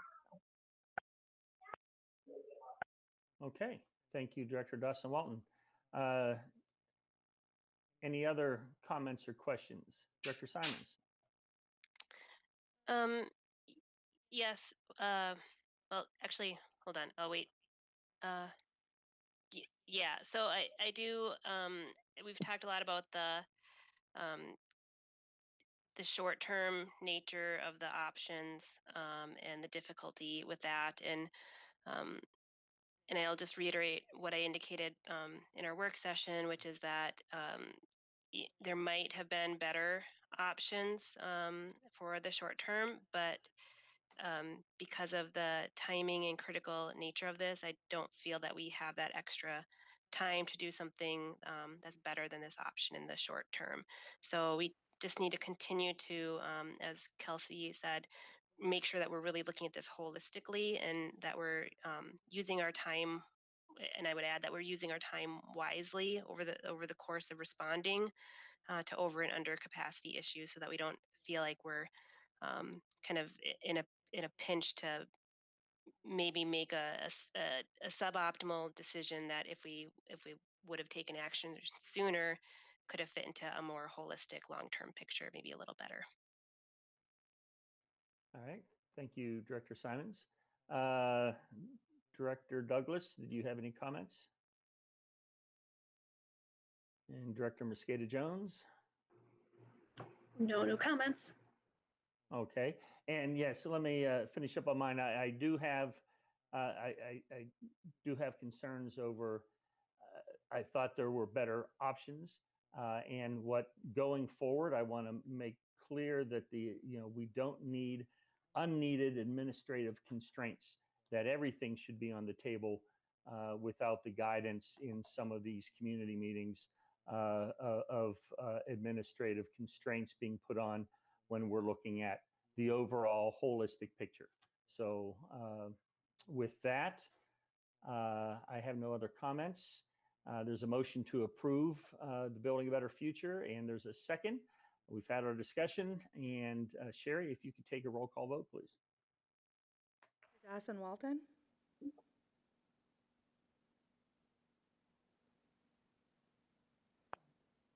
Thumbs up. Thank you. That's all right. Director Simons? Aye. Director Mosquito Jones? Aye. Director Ostafi? Aye. Director Douglas? Aye. And the motion passes on a vote of 5-0. Thank you, Sherry. The next action item is the adoption of the 2021 budget. Ron and Kelly will present the information. Ron, Ms. Benusa. Okay, good evening again. Chair Ostafi, Superintendent McIntyre, and school board members. Before you this evening is a recommendation to approve the fiscal year 2021 budget. This budget is a culmination of a year-long process of planning and collaborating with various stakeholders across the district. At the school board work session on June 9th, the board heard details of the budget, which includes elements from the district's long-range financial planning process. Kelly Benusa, our Director of Business Services, is going to briefly summarize our process and the final budget for your consideration. Kelly? Thanks, Ron. Good evening, Chair Ostafi, school board members, and Superintendent McIntyre. Tonight we bring forward for your consideration the fiscal year 2021 proposed budget. The budget before you incorporates all the school board's input. We thank you for your attention to this work along the way so that we can bring forward a budget for which you are well prepared for this evening.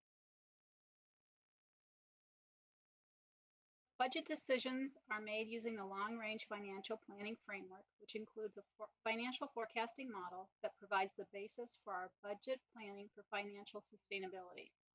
The school board engaged in several work sessions throughout the budget development process, and at the February 11th work session, the board carefully considered the budget recommendations.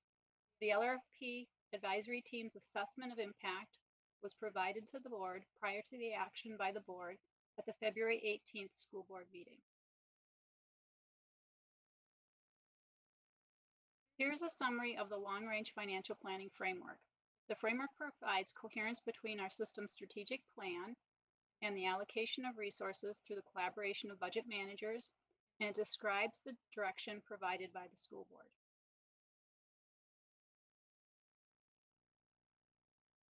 Budget planning approval and implementation is a continuous process. We follow a similar timeline every year.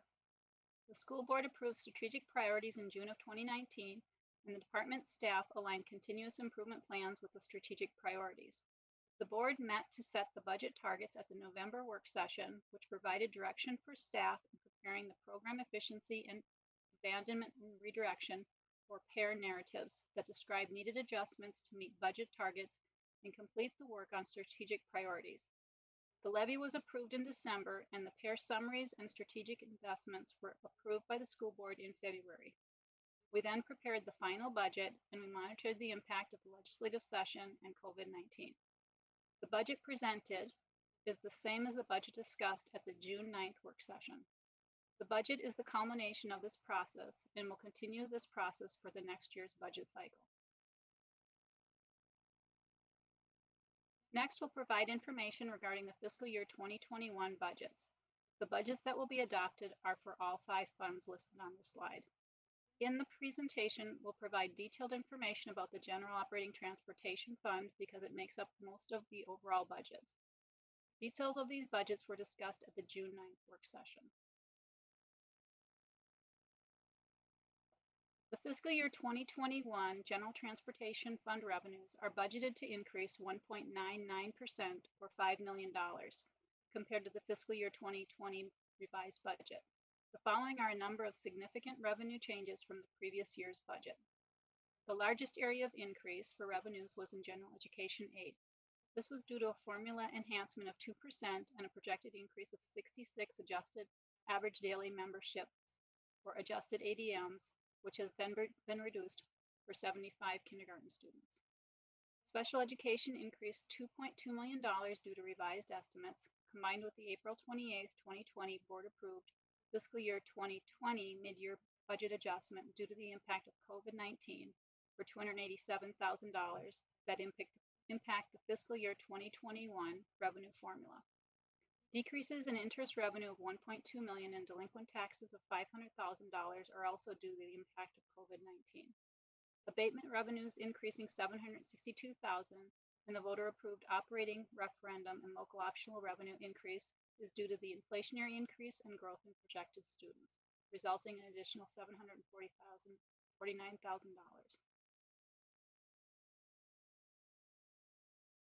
Safe school aid elimination of $728,000 in one-time money for fiscal year 2021, and other post-employment benefits pay-as-you-go levy decreased by $600,000. Other large areas of increase were for Medicare third-party billing and co-curricular revenues, which were impacted by that April 28, 2020 board-approved fiscal year 2020 mid-year adjustment due to the impact of COVID-19, and TRA pension adjustment, desegregation transportation, and TRA PRE special funding estimates for fiscal year 2021.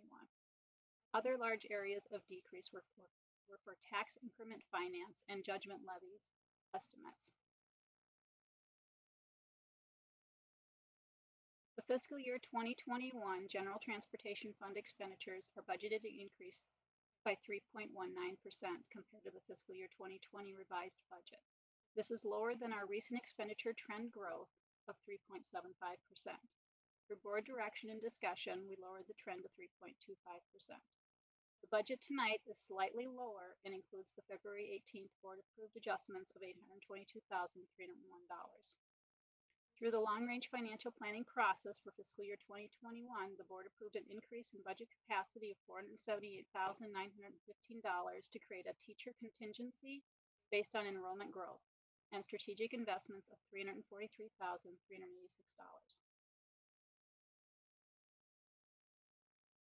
The net effect of the revenue and expenditure budget variance on the proposed general fund budget results in an anticipated operating deficit of $3.9 million. The fiscal year 2021 ending fund balance is projected to be 27.23% of annual expenditures, or $71.5 million. The proposed fund balance is $877,000 higher than was anticipated back in April. Board policy recommends a minimum fund balance of 5%, which we are in compliance with for this proposed budget. This slide is a summary for all 5 fund budgets to be adopted for fiscal year 2021. The first column in blue is the General Transportation Fund, which we just discussed. The Food Nutrition Services Fund is the red column. Revenues are projected to increase 27% and expenditures are projected to increase about 10%.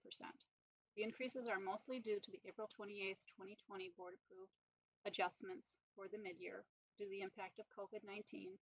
And overall, the Food Nutrition Service Fund is projected to decrease by $34,000. The Community Service Fund is the green column. Overall, the Community Service Fund is projected to decrease by $659,000. Revenue is increasing about $2.2 million and expenditures are increasing about $1.9 million. The increases are mostly due to the April 28th board approved fiscal year 2020 mid-year adjustments due to the impact of COVID-19. And the primary reason for the planned reduction in fund balance is an increase in costs for early childhood family education and school readiness programs that are associated with revenue received in prior years. The Capital Land Proceeds Fund is the purple column. The decrease in revenues can be attributed to the one-year delay of the certificates of participation for additions in lease levy and voter-approved operating inflationary increases in the capital technology levy. The lease levy was reduced through the levy process in fiscal year 2021 since this issuance did not occur. This together with the 15.45% decrease in expenditures results in a $1.5 million planned deficit in this fund. The Debt Service Fund is the orange column. The increase in revenues in the Debt Service Fund reflects the required levies for ongoing debt service payments, and the decrease in expenditures reflects the required annual principal and interest payments for outstanding debt.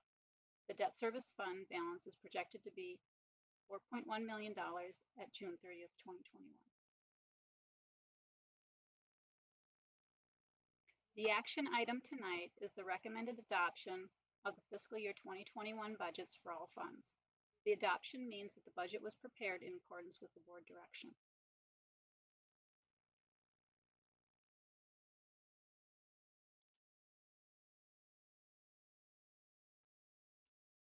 Thank you, Kelly. Ron, did you have anything to add? No, we would just turn it back to you, Chair Ostafi. Okay, thank you very much. With that, is there, what? I think that was my phone saying I unmuted myself. Ah, okay. Is there a motion to approve the adoption of the 2021 budget as presented this evening and at previous work sessions? So moved, Heather Douglas.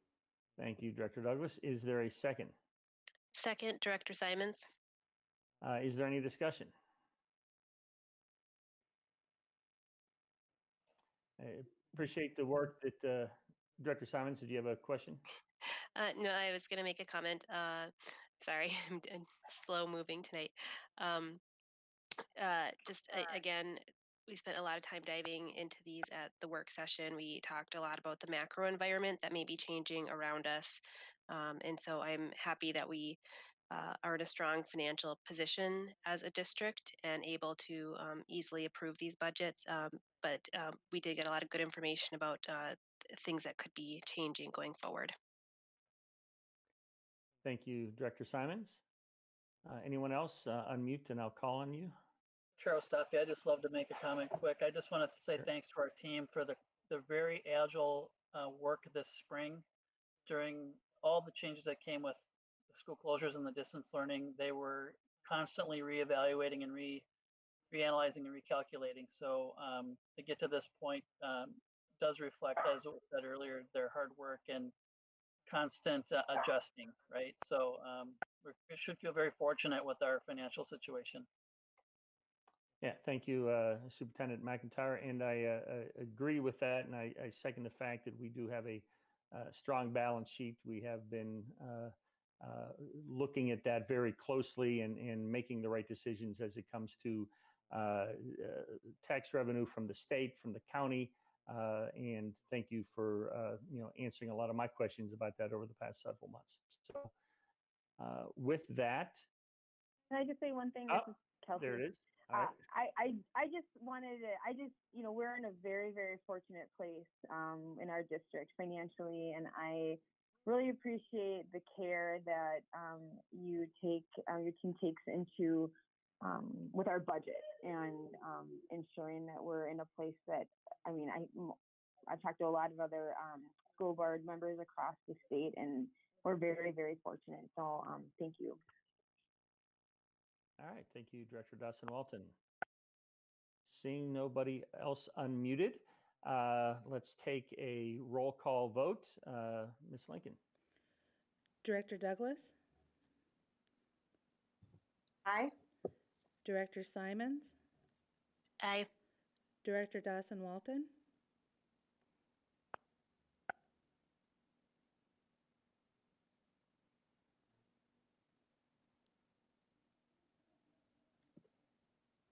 Aye. Director Mosquito Jones? Aye. Director Ostafi? Aye. The motion passed on a vote of 5-0. Thank you, everybody. Next is the second reading of Policy 417, Employee Chemical Use and Abuse. Mr. Palmatier. Thank you, Chair Stoppe, school board members, Superintendent McIntyre. I'd actually like to take all three policies that are before the board for action items tonight at once. First is the repeal of Policy 417, Employee Chemical Use and Abuse, the repeal of Policy 436, Employee Addresses, and the amendment of Policy 443, Tutoring of Students. The first reading of these policies was conducted at the regular board meeting of the school board on May 26, 2020. Also presented for first reading at that meeting was Policy 312, which concerns assignment and transfers of principals. However, we are postponing the second reading on that policy repeal pending an agreement on a potential MOU with our principals that address topics that are the subject of that particular policy, and more specifically, the procedure that comes with that policy. At least 4 weeks have passed since the first reading of these policies, and under school board bylaws, if approved by the board this evening, the repeal or proposed amendments to these policies will be formally adopted. So for review, the proposed policies for the board's consideration or approval are as follows. Repeal of Policy 417. This policy is over 20 years old. And again, it pertains to chemical use and abuse. It has limited or no utility. It provides the district no additional authority over the workplace, and it provides no specific protections for employees that do not already exist under state, federal, or other school board policies that have actually been worked on over the last several years. Next is repeal of Policy 436, Addresses of Personnel. Again, this policy is over 20 years old, and the reason for its original adoption is unclear. While employees are required to provide their addresses and phone numbers to human resources when they begin their employment, a school board policy on this particular issue is not required. And finally, amendment to Policy 443. This policy was last revised in July of 2015. The policy was recently reviewed after an inquiry was made about whether it's permissible for teachers to provide private tutoring at school for a fee. The current version of the policy did not address this specific question and it did not provide other parameters around providing private tutoring by teachers. The proposed revisions are intended to prevent potential conflicts of interest by teachers when tutoring students and to prevent improper use of school district facilities and resources for a private benefit. It is my recommendation and that of the policy committee that the full board consider and adopt each of the above proposed action items. All right, thank you, Mr. Palmatier. Let's start with the first one. Is there a motion to approve the repeal of Policy 417, Employee Chemical Use and Abuse Policy? So moved, Heather Douglas. Is there a second? Second, Jackie Mosquito Jones. Is there any discussion? Sherry, can you please take a roll call vote? Director Ostafi? Aye. Director Douglas? Aye. Director Mosquito Jones? Aye. Director Dawson Walton? Aye. Director Simons? Aye. And the motion passes 5-0. Thank you. Next is the second reading of Policy 443, Tutoring of Students. Hold on a second. No, next is the second reading of Policy 436, Addresses of Personnel. Is there a motion to approve the repeal of policy 436, addresses of personnel? So moved, Jackie Mosquito Jones. Thank Second. you. I'm sorry, was that second by Kelsey or Heather? Okay, all right, sorry. Any discussion? Hearing none, a roll call vote will be taken by Board Secretary Sherry. Director Douglas? Aye. Director Simons? Aye. Director Dawson Walton? Aye. Director Ostafi? Aye. Director Mosquito Jones? Aye. And the motion passes on a vote of 5-0. Thank you. Next is the second reading of policy 443, tutoring of students. Is there a motion to approve the revision of 443, tutoring of students as outlined by Mr. Palmatier? So moved, Heather Douglas. Is there a second? Second, Director Simons. Any discussion? Hearing none, Sherry, please take a roll call vote. Director Dawson Walton? Aye. Director Ostafi? Aye. Director Mosquito Jones? Aye. Director Douglas? Aye. Director Simons? Aye. And the motion passes 5-0. Thank you, Sherry. Next on the agenda is the proposed resolution that was presented by Director Dustin Walton at 5:55 p.m. And I guess, is there a that would be an action item to approve that particular item. So to begin to have the discussion, is there a motion to approve the resolution as presented by Ms. Dawson Walton? So moved, Jackie Mosquito Jones. Is there a second? Second. All right. Is there, with motion and a second, is there any discussion? We can start with Director Dawson Walton.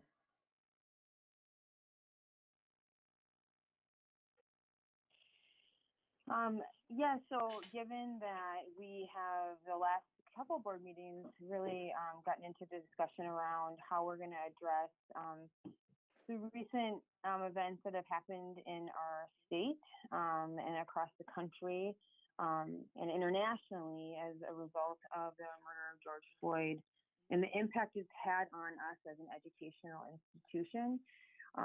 Issues that have always been there, but now have more than ever have been exasperated because as a result of really the community unrest and accountability, especially for elected officials, and our educational system, which really relies, really builds a foundation in people's lives. And so this resolution is really, it's focused on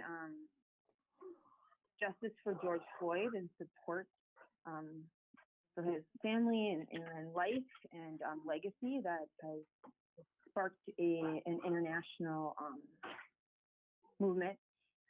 It's also addressing ways that identifying systemic racism in our educational institutions and how that impacts us.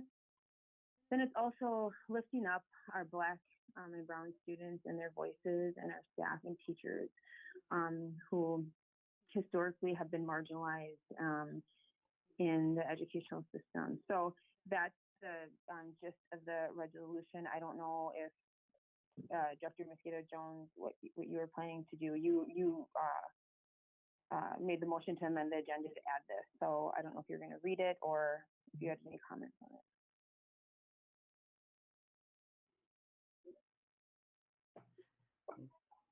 Would it be better if I read the entire thing so that everybody hears what we're talking about? Yes, I believe in public transparency. We would need to read it. I appreciate that, and I will go Tim? forward. Hold on. Tim? Yeah, one thing I did make a request when we were during the course of the meeting to see if we could actually post it on Granicus. If a motion of this nature were to come up in a live board meeting, copies would be distributed and be shared and be made available to the public. I made a specific request again that be posted as soon as possible, but unfortunately Granicus doesn't allow us to post the resolution in real time while the meeting is running. So I think it does make sense if a resolution's before the board, the entire resolution would have to be read, so at least the public is aware of what the nature and content of the resolution is. So can I add it to the chat?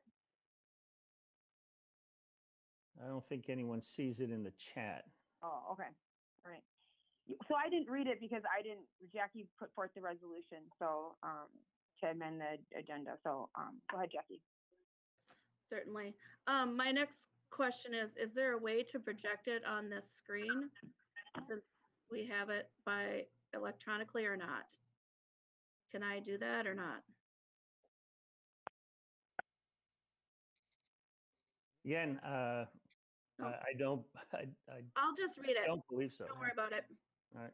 All right. So this is a resolution on George Floyd and systemic racism, dated June 23rd, 2020. A resolution of the Osseo School District Board of Education to honor the life of George Floyd and stand for justice, to declare the commitment of the board to eliminate any and all practices within our district community rooted in implicit bias, discrimination, systemic racism, and/or implications of oppression contrary to our mission, and to support Black lives. Whereas on May 25th, 2020, George Floyd was murdered in police custody after a police officer knelt on Mr. Floyd's neck for 8 minutes and 46 seconds, while Mr. Floyd was handcuffed, laying face down, pleading, "I can't breathe," and calling for his mom. And whereas the Osseo Area School District Board denounces this tragic murder by these police officers, and also the unacceptable loss of all Black lives, such as Philando Castile, Jamar Clark, Eric Garner, Michael Brown, Breonna Taylor, Ahmaud Arbery, and so many others, that we are called upon to be visible in our outrage, and more importantly, in our resolve to work for change. And whereas our public schools are facilitators of the limitless growth potential of all people, with the charge to instill in our youth a belief that every person deserves to live with dignity, be valued for their humanity, and be treated ethically. And whereas it is essential to teach the experiences, honor the history, and highlight the contributions of Black people through our education system. And whereas stating that Black Lives Matter does not negate our commitment to all members of our community, but rather elevates the importance of the lives of Black people, affirming that their lives specifically matter. Whereas throughout our nation's history, institutional and structural racism and injustice have led to deepening racial disparities across all sectors of society and have lasting impacts collectively for our communities, cities, and nations. And whereas Black community members continue to experience microaggressions, racial profiling, hate incidents, and racial bias in all systems and institutions that they encounter, including our school district. And whereas discrimination, bias, and racist incidents against Black, Brown, and Indigenous students harm them mentally, physically, and academically. And whereas the Osseo School District is the 5th largest and serves the 3rd most diverse populations in the state, with self-reported population of 24.5% Black, 7.1% 2 or more races, 16.1% of Asian descent, 9.4% of Hispanic Latinx, 0.9% Indigenous, and whereas the School Board Policy 203 states that the school board has the responsibility to ensure the board advances and supports the mission of Osseo area schools to inspire and prepare all students with the confidence, the courage, and the competence to achieve their dreams, contribute to community, and engage in a lifetime of learning. And whereas the board distinguishes that while the mission supports all students, we cannot ignore the systemic racism Black and Brown students face and are committed to fostering an environment where Black and Brown students' voices and experiences are valued. And whereas the Osseo School District prohibits racism in any form in this school district community and is committed to examining our own practices, our procedures, and policies where we identify and perpetuate structural racism that is embedded in the educational system. And whereas the problems of society are mirrored in schools, and these problems can only be fully addressed with a united effort of community and school coming together for the betterment of our students' future. And whereas the arc of justice is long and we will experience pain and setbacks, the pursuit of racial equality is core to our becoming a more free and equal society. And whereas schools should be places for the practice of equity, for the building of understanding, and for active engagement of all in creating pathways to freedom and justice for all people, and whereas board policy 413 affirms the pivotal role education plays in helping students realize the value of individual differences, as well as the human dignity and worth common to all people.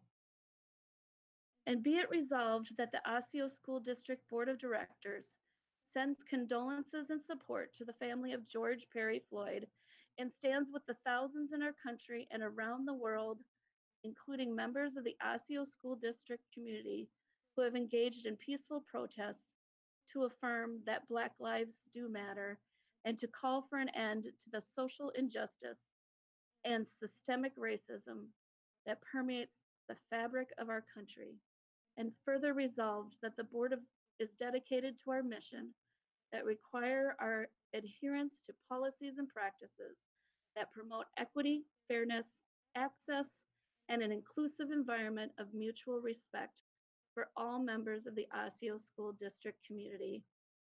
And now, therefore, be it resolved by the Board of Education of the Osseo School District to prioritize the following recommendations be implemented to support Black students, Indigenous students, and students of color.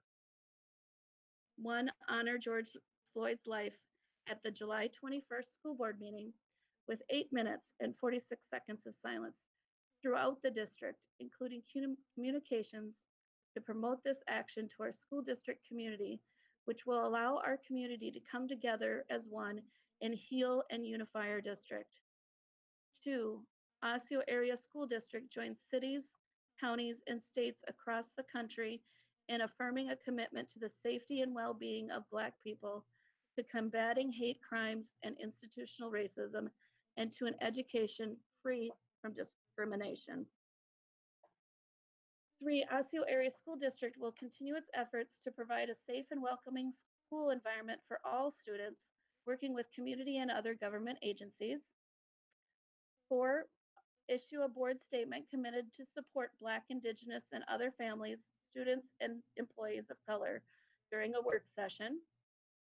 5, increase the voices of Black, Indigenous, people of color to help dismantle racism in our school district. An example of that is creating a decision-making document that explains how and when decisions are made in order to influence. 6, establish a Black, Indigenous, and other parent of color partner committee with the power to address structural racial inequity in our district. This committee will have the power to operate on a zero-tolerance policy regarding racism, implicit bias, discrimination, structural, and system inequities. The board will stand in shared power with the committee to implement accountable actions, provide solution, and guide curriculum, culture, and equitable budget priorities, as well as disciplinary practices, strategic priorities, etc. 7, implement a student cabinet to provide feedback and input to the superintendent and board that is reflective of the demographics of our district. 8, ensure there is adequate support for the new assistant superintendent of equity.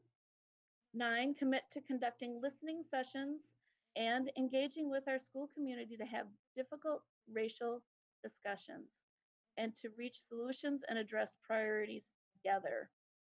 10, commit to a cultural audit every year, including the school board.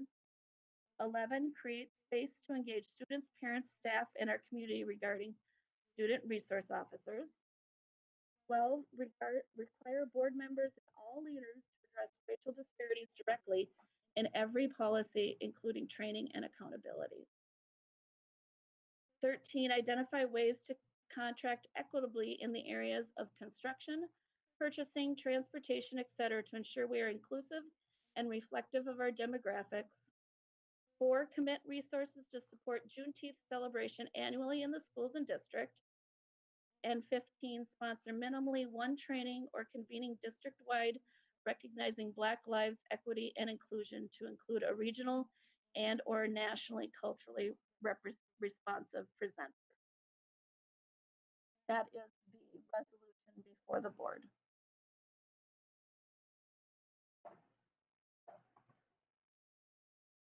Can't hear you, Mike. Thank you.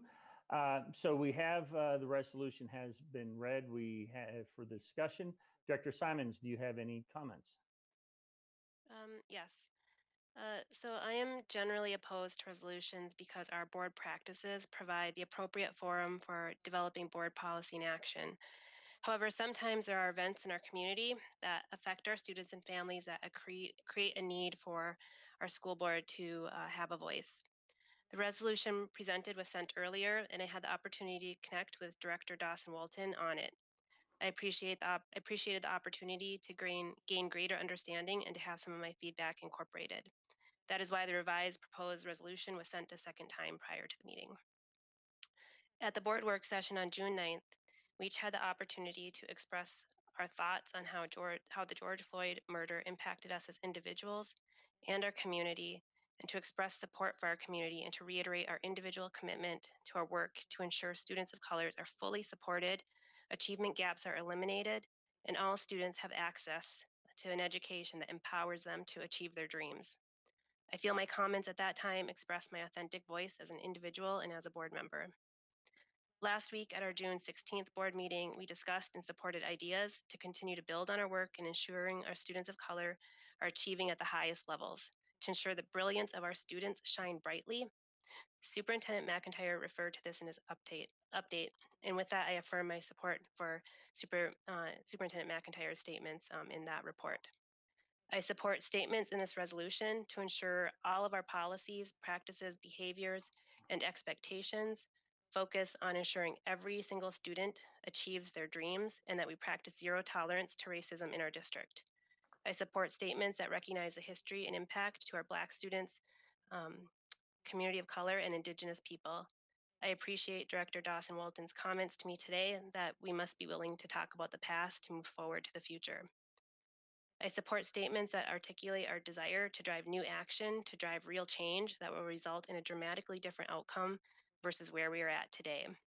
I support a time of silence for George Floyd at our next board meeting. Where I'm in disagreement on this resolution is with specific initiatives being acted upon via resolution. I do not want to set a precedent of codifying district initiatives via board resolution. I believe it is important to use our board policies and practices to move through the work sessions, strategic planning, and approval plans at board meetings. This ensures the integrity of review, understanding, discussion, and direction to management of the district, consistent with our board governance rules as outlined in MSBA and district policies. Thank you, Director Simons. Director Douglas, do you have any comments?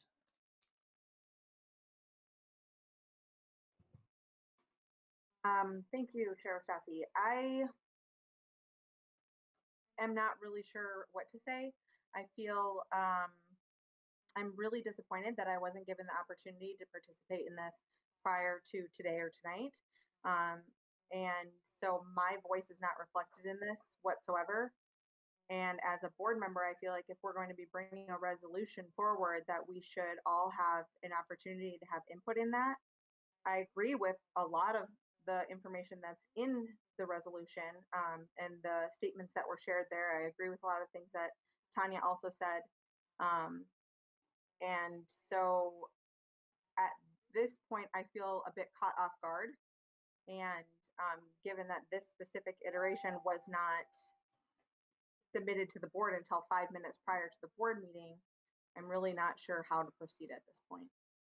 Thank you, Director Douglas. This resolution, as Tanya had stated, has several very good items in it that I support.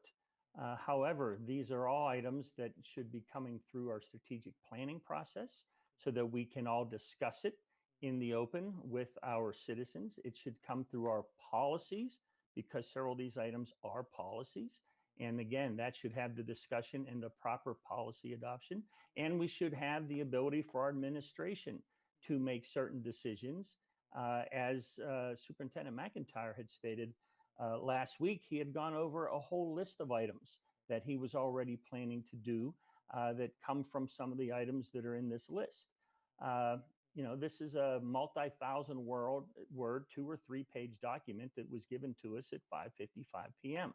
So based upon that, I would like to see a resolution and honoring the life of Mr. Floyd and honoring him at the next board meeting with silence. That was never an issue, and that's what I thought the resolution initially was going to be, but not a whole list of policy, admin, and strategic items that would have no chance for us as directors to give us our full attention and to have the public provide direction upon. In one of the items, it said we should have a work session to discuss a simple board statement. We're not even giving a work session to this. This is a resolution with about 30 or 40 different items in it. And I think it's unfair to our citizens for anybody to take action on something that was given to us with such a short time frame and such a long number of items that we do have processes in place for. And with that, those are my comments. Again, supporting many of the items. That's not an issue here. What it is issue is the process that we're trying to change at the last minute to put this through. And I think we should deliberate and we should have all voices heard into this discussion. So, any other comments? So I guess I'd push back a little bit. I mean, this is the voices of our community. We've heard it. There's a protest happening right now with there's been how many emails supporting the original letter that was written with the action items. So I guess I would really I don't agree with the pushback on this.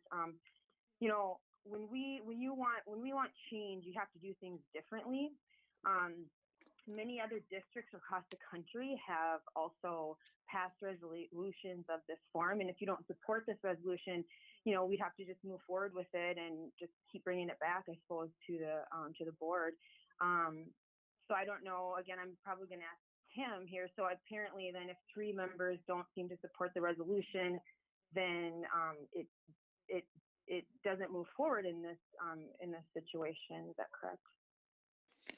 Once debate is closed, the board will vote on the item, and that will be the determination at that point. Okay. So what I'm hearing is all of the public outcry that has happened in our community isn't recognized in this board yet again. We've had letters upon emails stating the racial history of this district that has plagued this district.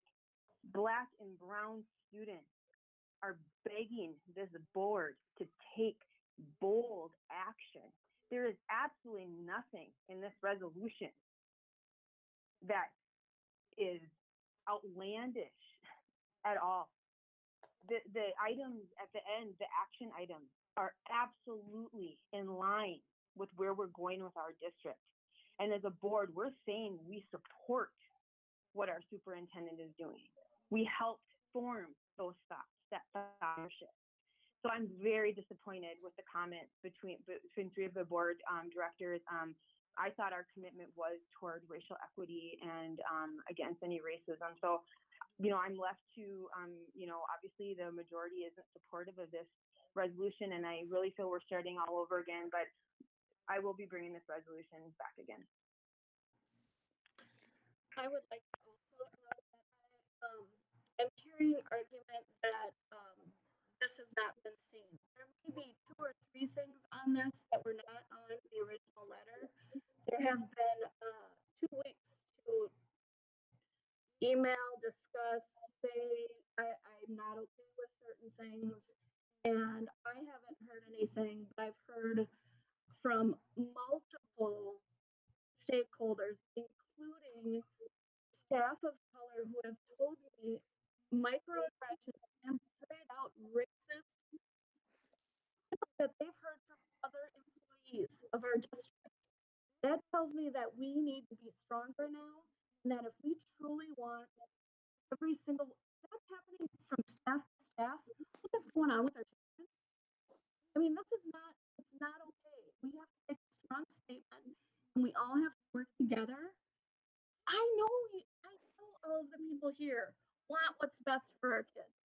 I know our directors want what's best for kids. I know our staff wants what's best for kids.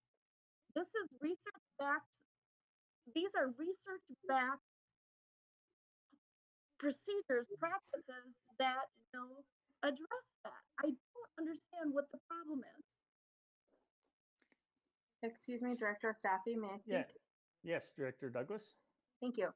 I just wanted to reiterate that for me, this is not about disagreeing with the resolution. There's actually a lot of really great things in the resolution, a lot of things that I do agree with. The first iteration of the resolution that was sent to me this morning, and the second one was sent to me this evening, within 6 hours of each other. So from that perspective, I have not had the opportunity to work on this. And I think that if we're going to come forward as a board and make a resolution, that we need to work on it together.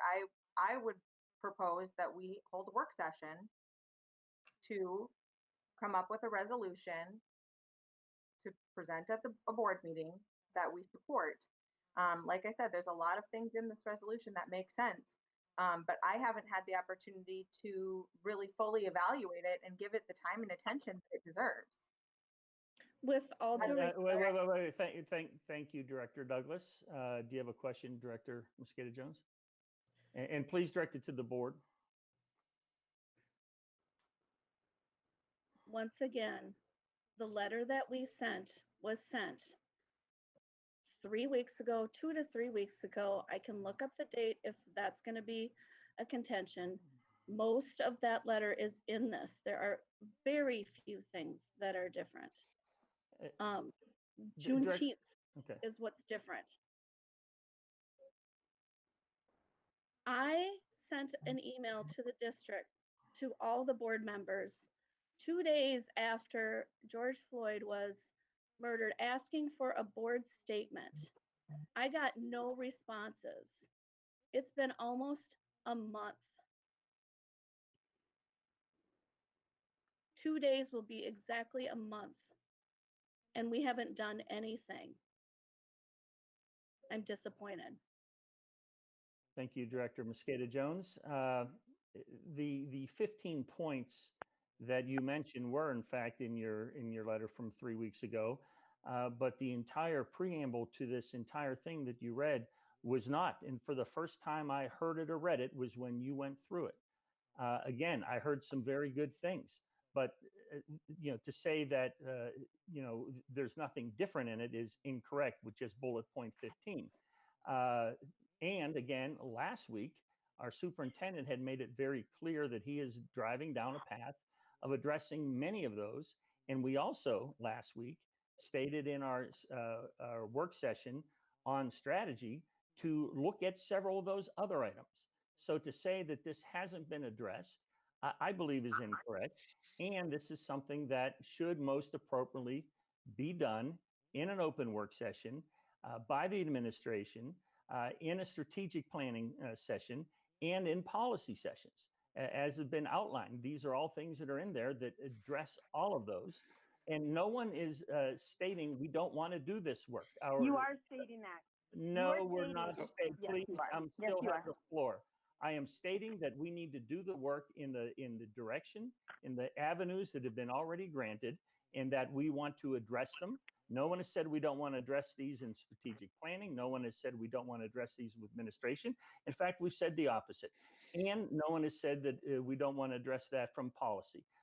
So from that standpoint, continuing to state that we are against this is incorrect. We have all made statements tonight that we support the majority of these items, but we have had no time to read through the majority of what was presented. And I think that's unfair. I think that's very unfair to put that in front of the elected representatives of the people and in order to address it properly. So yes, Tim. I do think that at least there could be some consideration as it regards to this whole issue about process. It seems like part of the point here is connected to process. There are a couple different ways the board could go. The board could, they could actually bring a separate motion in response to the debate, defining a point in time to postpone to a definite time to actually have a conversation on this particular piece of business before the board. It could do so in a work session. It could postpone to the next regular board session. That would be a subsidiary motion to this motion. It would actually, if it came up in this conversation, a motion to postpone, we'd have to entertain that motion, and it would dictate the action that would take place. Or the board could decide, based on what's before it right now, to vote on the resolution as presented. It seems to me those are the two options. Well, I want to say something. You know,